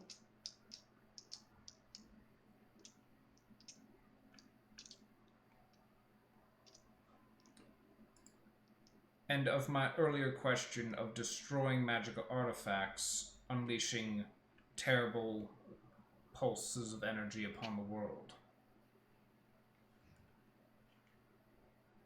Because as I said, our objective is to stop the world from getting worse. If destroying this artifact is going to make the world worse, then that goes directly against our goal. We just want to be really sure this isn't going to have any sort of catastrophic effect once we commit to it. She's sullen at your words because they speak a truth she doesn't want to admit. And she goes, I can't guarantee that it would not do more harm destroying it. Though I have not seen the world as you describe it. That's, Then I'm hesitant to destroy it. Because if someone as knowledgeable as you, someone as powerful as you, cannot give me that assurance that destroying this artifact is not going to rend asunder the world we are trying to protect, then we are doing far more. We have the great potential of doing far more harm than good by destroying an artifact of this magnitude as opposed to sealing it away. He's going to think for a moment and say, then I want you to be my ally. If I'm going to trust you with this in hopes that it doesn't wreck the world I love even more, I need you to free me from this prison I'm in. And she kind of... For you, how? I don't know. I want you to find out how. What about that reincarnation potion? She's not dead. Yeah. I mean, I don't think she's undead. I mean, she's not dead, but she's not exactly alive either, is she? Well, she's alive and part of the tree. Would that make you a dryad? No. So, I mean, I kind of say it's like, yeah, going with the Nick's plan. I mean, technically, if we destroy this body, we could reincarnate her in a new one. Body? I mean, ideally there would be a different way, but I can't see why that way wouldn't work. Yeah, step one there is I feel like is kind of a sticking point, because from her perspective, she's putting a lot on faith there. I agree, because that would require us to kill her current body, which, actually, out of curiosity, on account of I have watched your face phase into that tree and then back out, we are in a colossal tree. Is this entire tree you? Or just here at the heart? Here at the heart. So in order to... Actually, you being much more powerful would probably know more than we would. Would something such as a potion of resurrection work in this situation? Specifically a potion of reincarnation. That's the one. I would only have to drink it, correct? We would have to kill you, that's the sticking and then you point drink for it. Yes. Yeah, because I don't know, because like, would we have to kill you first, or could we just have you drink it? Well, because like the killing you first, I feel like that's not a plan that you'd be totally in favor of. Well, Marsh wouldn't know because he had access to the spell. So it specifies that the potion, the reincarnation works on a dead humanoid. Yeah, so and our friend here is perhaps neither at this point. Maybe humanoid? Like, it seems to be a case where she's, like, stuck in there, so maybe, like, they're in the body, like the humanoid body in there, but maybe not? Yeah. Hey, I still think I'm humanoid. But humanoid or otherwise aside, that. that is an option that we would have available at this moment. But once again, that is you putting a lot of trust in us. If there was another way you could think of, we'd be open to it, but I think with the tools we have available, that's kind of what we got going for unless us there's right a now. way to extract the tree tissue, like the part that's you from the tree, and then just kind of carry it around. Actually, Like, I don't know. Raptor. Can we put you in a sapling that we carry? I'm not saying it's a great plan, but it is a plan. I'm actually curious with Marsh and having made Raptor, is it possible to fuse Can we her put you in into Raptor? Raptor? Raptor's more an automaton. I don't know much about, putting bull into it. I don't know about that. So Can we? you're wondering if you could extract part of her from the tree. And implant that into Raptor. So ignoring the raptor part, I don't think so. I don't think that's gonna work for what he is. But you had mentioned, were you thinking of taking a part of her and trying to regrow her from that? Yeah, like taking a cutting. With the reanimation potion? No, just like as a plan, as a separate plan from the whole potion of reincarnation thing. Like in the highly likely event that is not going to work. What else do we got? And all what I've got is we take a cutting. That's awesome. Well, and that I'm being said, hoping- like if Marsh made essentially a second Raptor that wasn't necessarily a sentient, and we implanted this like sorcerer into that body, would that give them a body? I like how we have 3 different plans, one per party. Yeah, at varying levels of deranged, but all of them deranged to a certain degree. So we could murder you and then shove a potion down your throat. We could take a cutting of you and try and grow you somewhere else. Or we can try and make another body and then stick you in that. I guess we could just propose all 3 options to her, and she knows more about this than we multiple do. choice. Which of these do you like best? Also, which do you think will actually work? Yeah, the which will actually work is one of the big ones. Show me the potion you intend to use. Okay, sure, yeah, just take it out of my bag and just kind of, I don't know, hold it up to her general direction. Yeah, into her field of vision. And she, excuse me, you see her eyes, her woody eyes kind of glow with magic. And she goes, well, you weren't lying about what it is. And since I don't think I could be grown in a pot somewhere else. God damn it! Oh, that would be funny. That would be so good, though. We could have someone who can take turns carrying the flower pot. Flower Pot becomes fifth player or fifth party member. We could put it in a Go baby flower Bjorn. And on the fact that she just cast Identify, we know that even as a tree, she can still cast spells. Yup. We could have a spell. We could have a wizard tree. We could have a wizard tree that we carry around a little flower pot. Imagine one of you. I'm now wild imagining Baby surges- Groot just casting spells. Baby Uh, Groot casts I- Fireball. I wish it was feasible, but it's not. I don't think that option would actually work for. You're the DM. You're the god of this world. No, that science doesn't work. But I do There's- like the idea of someone holding this pot, casts a spell, wild surges, and they themselves turn into a potted plant. That is an option. Now It there's is. 2 of us. All right. Adeladia, having identified the potion herself, and knowing that you were not lying about that, is super hesitant at the idea of dying, but also she doesn't have much life here fused in this tree. I'm actually curious. So if this all goes off and you get your new body, what would be your plan? I need to see the world for myself. I would probably take some time, but I would be watching you, ensuring that's you your- keep your word. Well, we appreciate the upfrontness.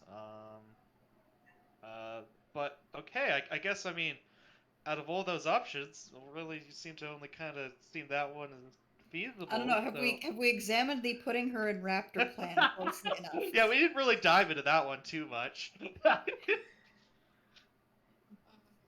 DM to Tom, I'm pretty sure you don't want an NPC in your raptor. Except as long as the NPC Or can control do we? Raptor. If the What was NPC that? can't control Raptor, then it's fine. Alternatively, I- building second Raptor Every and then NPC in Raptor.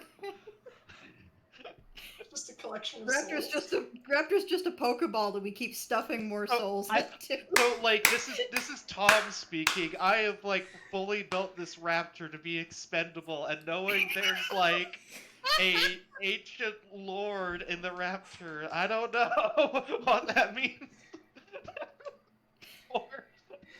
or for how that would go. It's like Raptor is a robot. I repair robot. If Raptor has soul in it, is it still robot? Yeah, I never thought the mechanics of trying to put a boss into raptors, so I don't know how well that's gonna work. well, that being said, like once again, there's also the option of build second Raptor and then put the body into that. Like you still have your Raptor, which is still fully expendable, but then they have another Raptor body that they can go off and toady off in. The only hitch is I don't think we have any method of transferring souls yet, at least at our level. What if we just built Raptor out of the stuff, Out of the like tree. out of the parts of wood that she's in? Yeah. And if she dies from it, then will we use the potion? So Yeah, but she dies from it. That's a really shitty way to die. That's gonna suck. well, Well, if at that point, it's either she dies from that, and So- we use the revivification potion, or she sits there being like, "They're about to murder me," and then we use the revivification potion. getting into the nitty gritty of the potion, if we move her soul into Raptor and Raptor dies, there's not a humanoid body we can still use that potion on. It's Raptor scrap. This is true. But you can rebuild Raptor. I don't know if I have enough power to remake us put a soul back. If we live, we lose it. We have presented Mel with a conundrum. Yeah. Yeah, I can't help but feel like we're supposed to use the potion, and we keep coming up with stupider plans than using the potion and proposing them instead. Like I find the raptor idea hilarious, but my try to analyze us pulling off, there's just seems to be a lot of big holes. Yeah, there's a lot of ifs in this plan. There's a lot of ifs in any of our plans. You Is can she still technically- humanoid enough for the revivification potion to work? You can technically do all of them to varying degrees of success, I'm sure. Bottom plant! The idea of making a raptor from like a separate robot from the powerful tree that she's fused in could probably work, but then yeah, she's not humanoid enough to count for the. Yeah, But that being said, if we, rather than making a raptor body, if we made a more humanoid body, would that counteract that? Make the body more of a dryad as opposed to a raptor? I think What is a human? I think she should get At to what point pick. does she metaphysically count Yeah. as a human? She gets to pick, and I think if she is fine with us killing her, then I don't think there's any negatives in that plan. Besides, we lose a reincarnation I potion. feel but... like the final the final yay or nay definitely has to rest with her. Oh, 100%. Like, we can throw these random bullshit plots and plans at the DM all we want, but in the end, it is Adelaide's choice. It's like, what is their preference on what we do? But okay, so I don't. Yeah, maybe the raptor one is feasible. It really didn't seem like the plant one was gonna fly, but I don't know. Maybe if But I Possible want to to. varying degrees. if Adelaide is like, I want to be a raptor, then I guess we'll start exploring that. Ancient, super powerful baby Groot. Okay, so as you describe the idea Yeah, of as moving, we have this debate directly in front of her. the idea of moving her soul into something that is not this tree that has left her confined is very appealing, and less scary than you murdering her, only because she knows you can murder her and then reincarnate her. But what's to stop you from murdering her and just not doing it? Yeah, Yeah. that is the big flaw in that plan. Yeah, So that's why it's your like there's thing. the whole like that would require a whole lot of trust on her part Yes. for And- that plan, which is why we were also trying to come up with other plans that would not involve us just murdering her outright. Yes. So while she does feel a little bit at ease that you've been like, here's this thing that we could do to reincarnate you, and it turns out it's true because she can tell that it is what you say it is. That helps a little. I think she would be into the idea of you trying to move her soul somewhere else and having that grow into something else. She Okay, so yeah. now the question is flower pot or Flower Marsh pot, makes her raptor, or boy. new raptor. I mean, I could maybe try to make her a humanoid body, because again, I think Raptor should stay as he is. I will just Yeah, I feel like try... if she wants to walk the earth, I feel like a humanoid body is gonna do her the most favors on that front. All right. How long would it take you to make a humanoid body So out of the tree? I'm really going off the class description here. So I guess for reference, how long does it take me to make Raptor? Okay, it takes me a long rest to make a new Raptor. I don't know, maybe you could argue like a humanoid body would take longer, maybe you'd argue it would take about the same amount of time, but it seems like it would take... Because it takes at the end of a long rest, it would take a day, or maybe we could just start long resting now, and I could just work through it. That's a long... If Raptor and this new body are both medium-sized creatures, I think. Yep. Okay. Yeah, They're they're the same. both Yeah. medium. Because you're not making a giant, whatever. Like you could, Yeah. but you're not. Yeah, I would made you a say 9-foot tall humanoid form. You didn't ask for that. That's just our gift to you. I mean, if that lady wants to be a really tall lady, that is up to her. I am I'm probably gonna be doing this in front of her, and if she has any preferences, I can try to accommodate. I'm not I'm usually more function over form when it comes to my crafting, but I'll definitely try to my best to make this look good. Although I do advise that lady against going for the 9-foot tall body because even being at just 8'2", doors are a bitch. I will take that under advisement. You really don't want to have to duck everywhere you go inside a building. Counterpoint, big lady. Yes, but she has her mansion built for her. I know, just counterpoint, big lady though. Yeah. All right. She's on board, reluctantly, but still on board, to try and have her soul move to a new body of Marsh's design. All right, now the mechanism of transferring a soul. That part. We have that. Right. That's the sticking point. So she's gonna ask if you can, as you're building the body, she wants it to be made of the same wood essence as this tree. Yep. And then she's gonna need you to attach part of something to the body, almost like an umbilical cord, and jam it into the heart of this beating heart. I will just follow her instructions without question. That's fine. If that's how she wants to do it, then that's how she wants to do it. If I accidentally kill her, I was following her instructions. This is not on me. It's somebody else's fault. Because I don't think she put that much thought into ever being rescued from her tree prison, so... I don't think Mel put any thought into her being rescued from her tree prison in this manner. What an incredibly stupid party this is. I love it so much. I had two options. If she's not talked down, she'll kill them. If she is talked down, everything's fine. This is more complicated. Alright,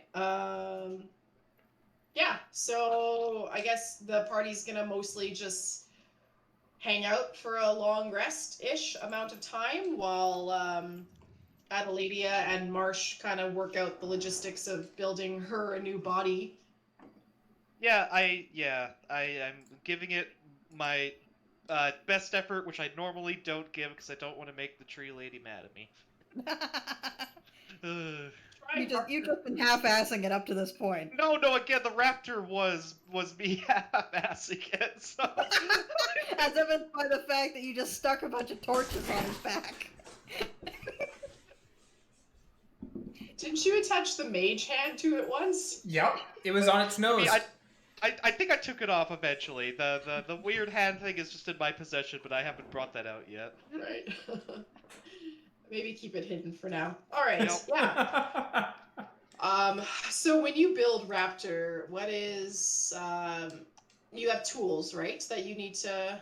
Yeah. All it says is I need smith tools, and I mean, of course, I keep those on me in case Raptor actually will eventually die for once.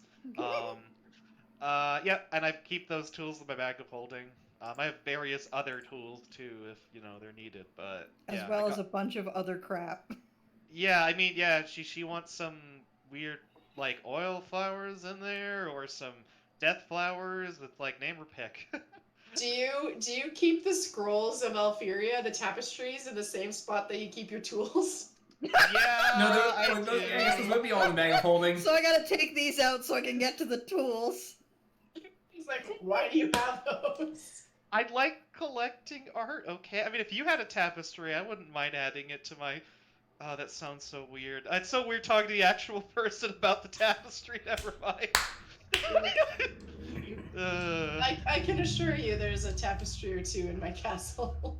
Do you mind if we take the tapestries? They're not doing me any good. Okay, Fair.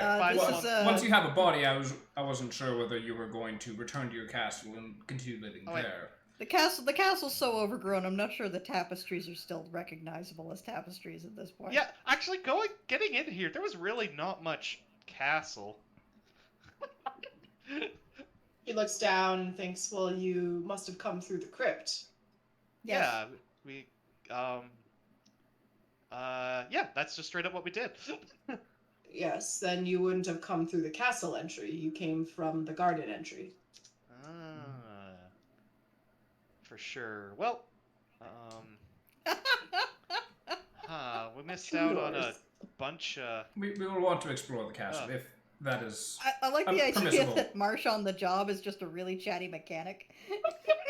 I mean, I would as I'm crafting, yeah, I would probably just be talking most about the entire time. I guess I would talk about the flowers. I would eventually ask about the snake. So what was the giant snake down there? Oh, it's my pet. Oh, I'm sorry. Yes, I imagined it didn't survive. It's been quite a while. We did consider using the potion on the snake, but it didn't look like it would have worked in any possible way. But we did think about it. Probably for the best you didn't. It would have tried to kill you. Also, it's not a humanoid, so. Yeah. It would have poured the potion on the ground and been short of potion. Yeah, the potion didn't work in multiple ways. I just thought the snake was cool. It was a very majestic being.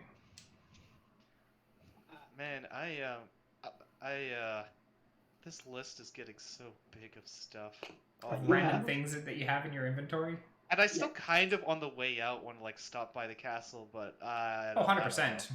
We're not gonna roleplay out the 8 hours you're spending building this thing, right? No. I imagine Please there's no.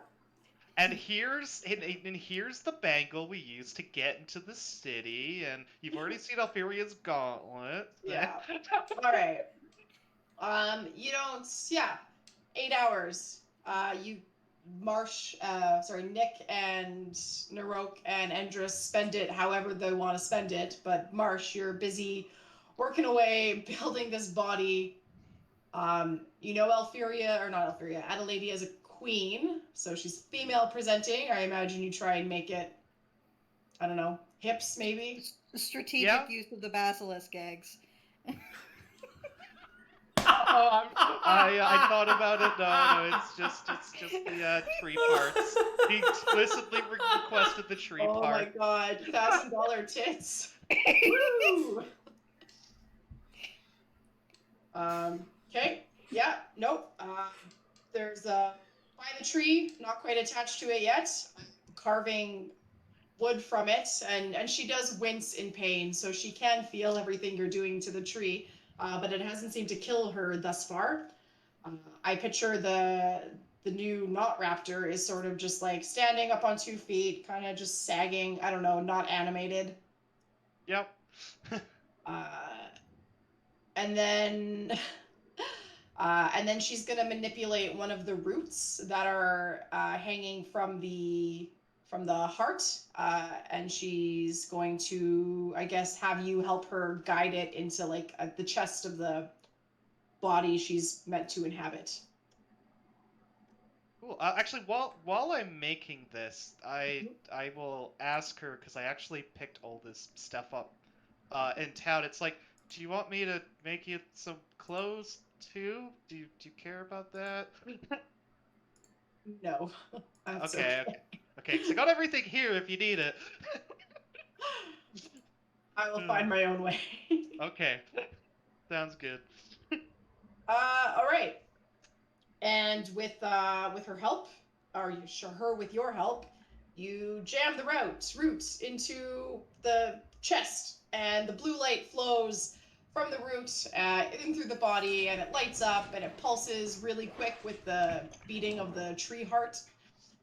And after about 30 seconds, the light of the heart dies, and Elfiria's arms Aledia. and legs and Adeladia's body parts that you could see dissipate into the tree, and all is quiet. There's no more light, not even in the body that you created for her, and everything is still for a few minutes.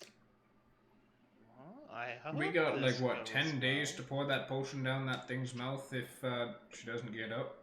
Yeah, if we maybe accidentally kill her, I think we can do the potion as a backup. That is good to know. Yep. It is 10 days, right? Not 10 minutes? 10 days, yeah, 10 days. Okay, just want to make sure. All right. So Adeladia's new body is still unresponsive. It doesn't collapse to the floor or anything. Is anyone doing anything? Or are you just gonna take the cloak and run? What's your plan? I'm thinking this just takes time. I think we hang out for a bit and see what happens. Yeah, maybe I'll do like just throw out a Arcana. Again, I don't even know if this would be Arcana, but I'll throw an Arcana check just to see if I know what's going on. That's a 15. 15. Yeah, no, so you know that transferring souls is weird, complicated business, and I sure know that.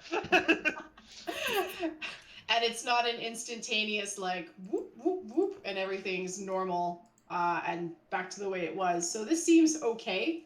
The fact that everything is kind of slow going and there's no response. And with your Arcana check, you can tell that there is some faintly coalescing, moving magic within the body. So you don't think she's dead.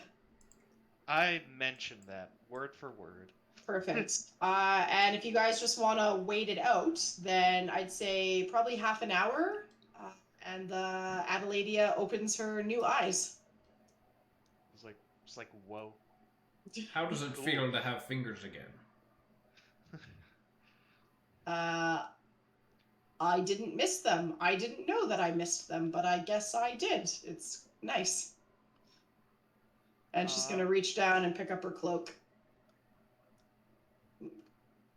I suppose I should part with this since you've held up more than your end of everything and have freed me from my prison.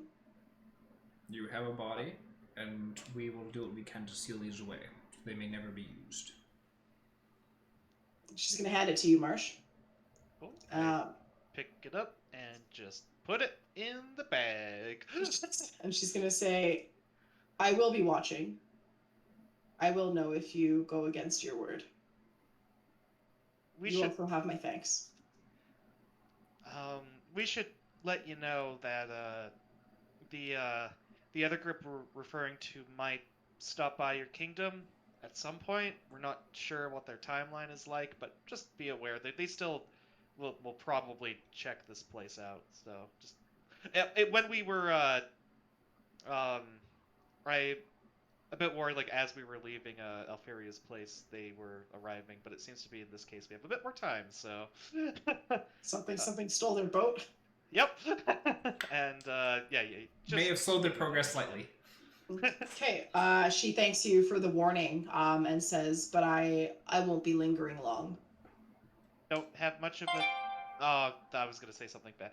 Don't want to stick. No, I can't say this without making this a horrible. You don't want to stay? Don't want to stick around? I was gonna say, aren't you too attached? Don't you want to stick around? And I'm like, no. Okay, there we go. So good. She says, "I will say my goodbyes and then move on." Fair enough. Okay. Yeah. She's gonna point to, there's a peak of the tree there where it kind of ends, and along each side of the tree going up, there's sort of like a similar kind of staircase, not staircase, but you can walk on it, similar to how you came up here in the first place, and that leads to like an arched doorway. And she says, "You mentioned seeing the castle. What's left of it is there, unless you want to leave through the crypt in which you came." I would like to see the castle. Yeah. From my trip through Alferia's castle, they are quite marvelous. It's a really sight to see. And she looks up and says, "I can't guarantee what state it is in at all. And that is fine. I will leave you now. You have my thanks. And Farewell. Be safe. thank you. Hold your end of the promise." And she's going to leave the way you guys came. And you know what? That's where we're going to end tonight's session. She's about to find a whole bunch of drunk pixies. Actually, we had a long rest. They probably... Yeah, but I left the entire glass of like the rest of the bottle of wine down there. They're all My guess is they so woke up, fired. hung over, and just started drinking again. That's awesome. They're so fired. They're not expecting their boss to show up in person. Drinking on the job. So what are you doing? I was like, oh god. All right. Well, that was awesome. It was not the end I expected. So, Once again, yeah. Thanks. we fuck up your boss fights. Thank you for putting her into a new body so she can walk the earth as it is now, learning things. Her story doesn't end here. Yeah, we're probably gonna have to fight her later. I mean, jeez. If we manage to not kill any of these ancient sorcerers, Can we get a prize? the world. Well, see, I'm even more impressed though. Is like we're gonna keep all of them alive, and then there's going to be like the showdown against the heroes of the shard, and they're gonna fucking show up to kick their ass. Yeah, we don't actually need to participate in that boss fight at that point. We just sit back and watch this like tree lady go strolling into the battlefield and just root them all. I do want to remind people, I think these are the people that destroyed the world previously. It might not be the best thing that they're all alive, but I mean, I'm not going to go against it. But we have the artifacts they use to blow up each other, so... Do you? I don't know. Okay. Yeah, we're gonna call it there. I need to have a drink of my own. This is quite the ride. This is not the end Mel expected.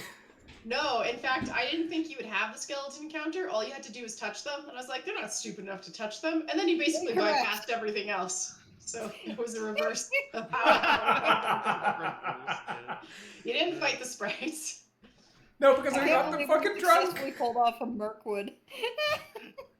So I like how talking doesn't work. Okay, here you go.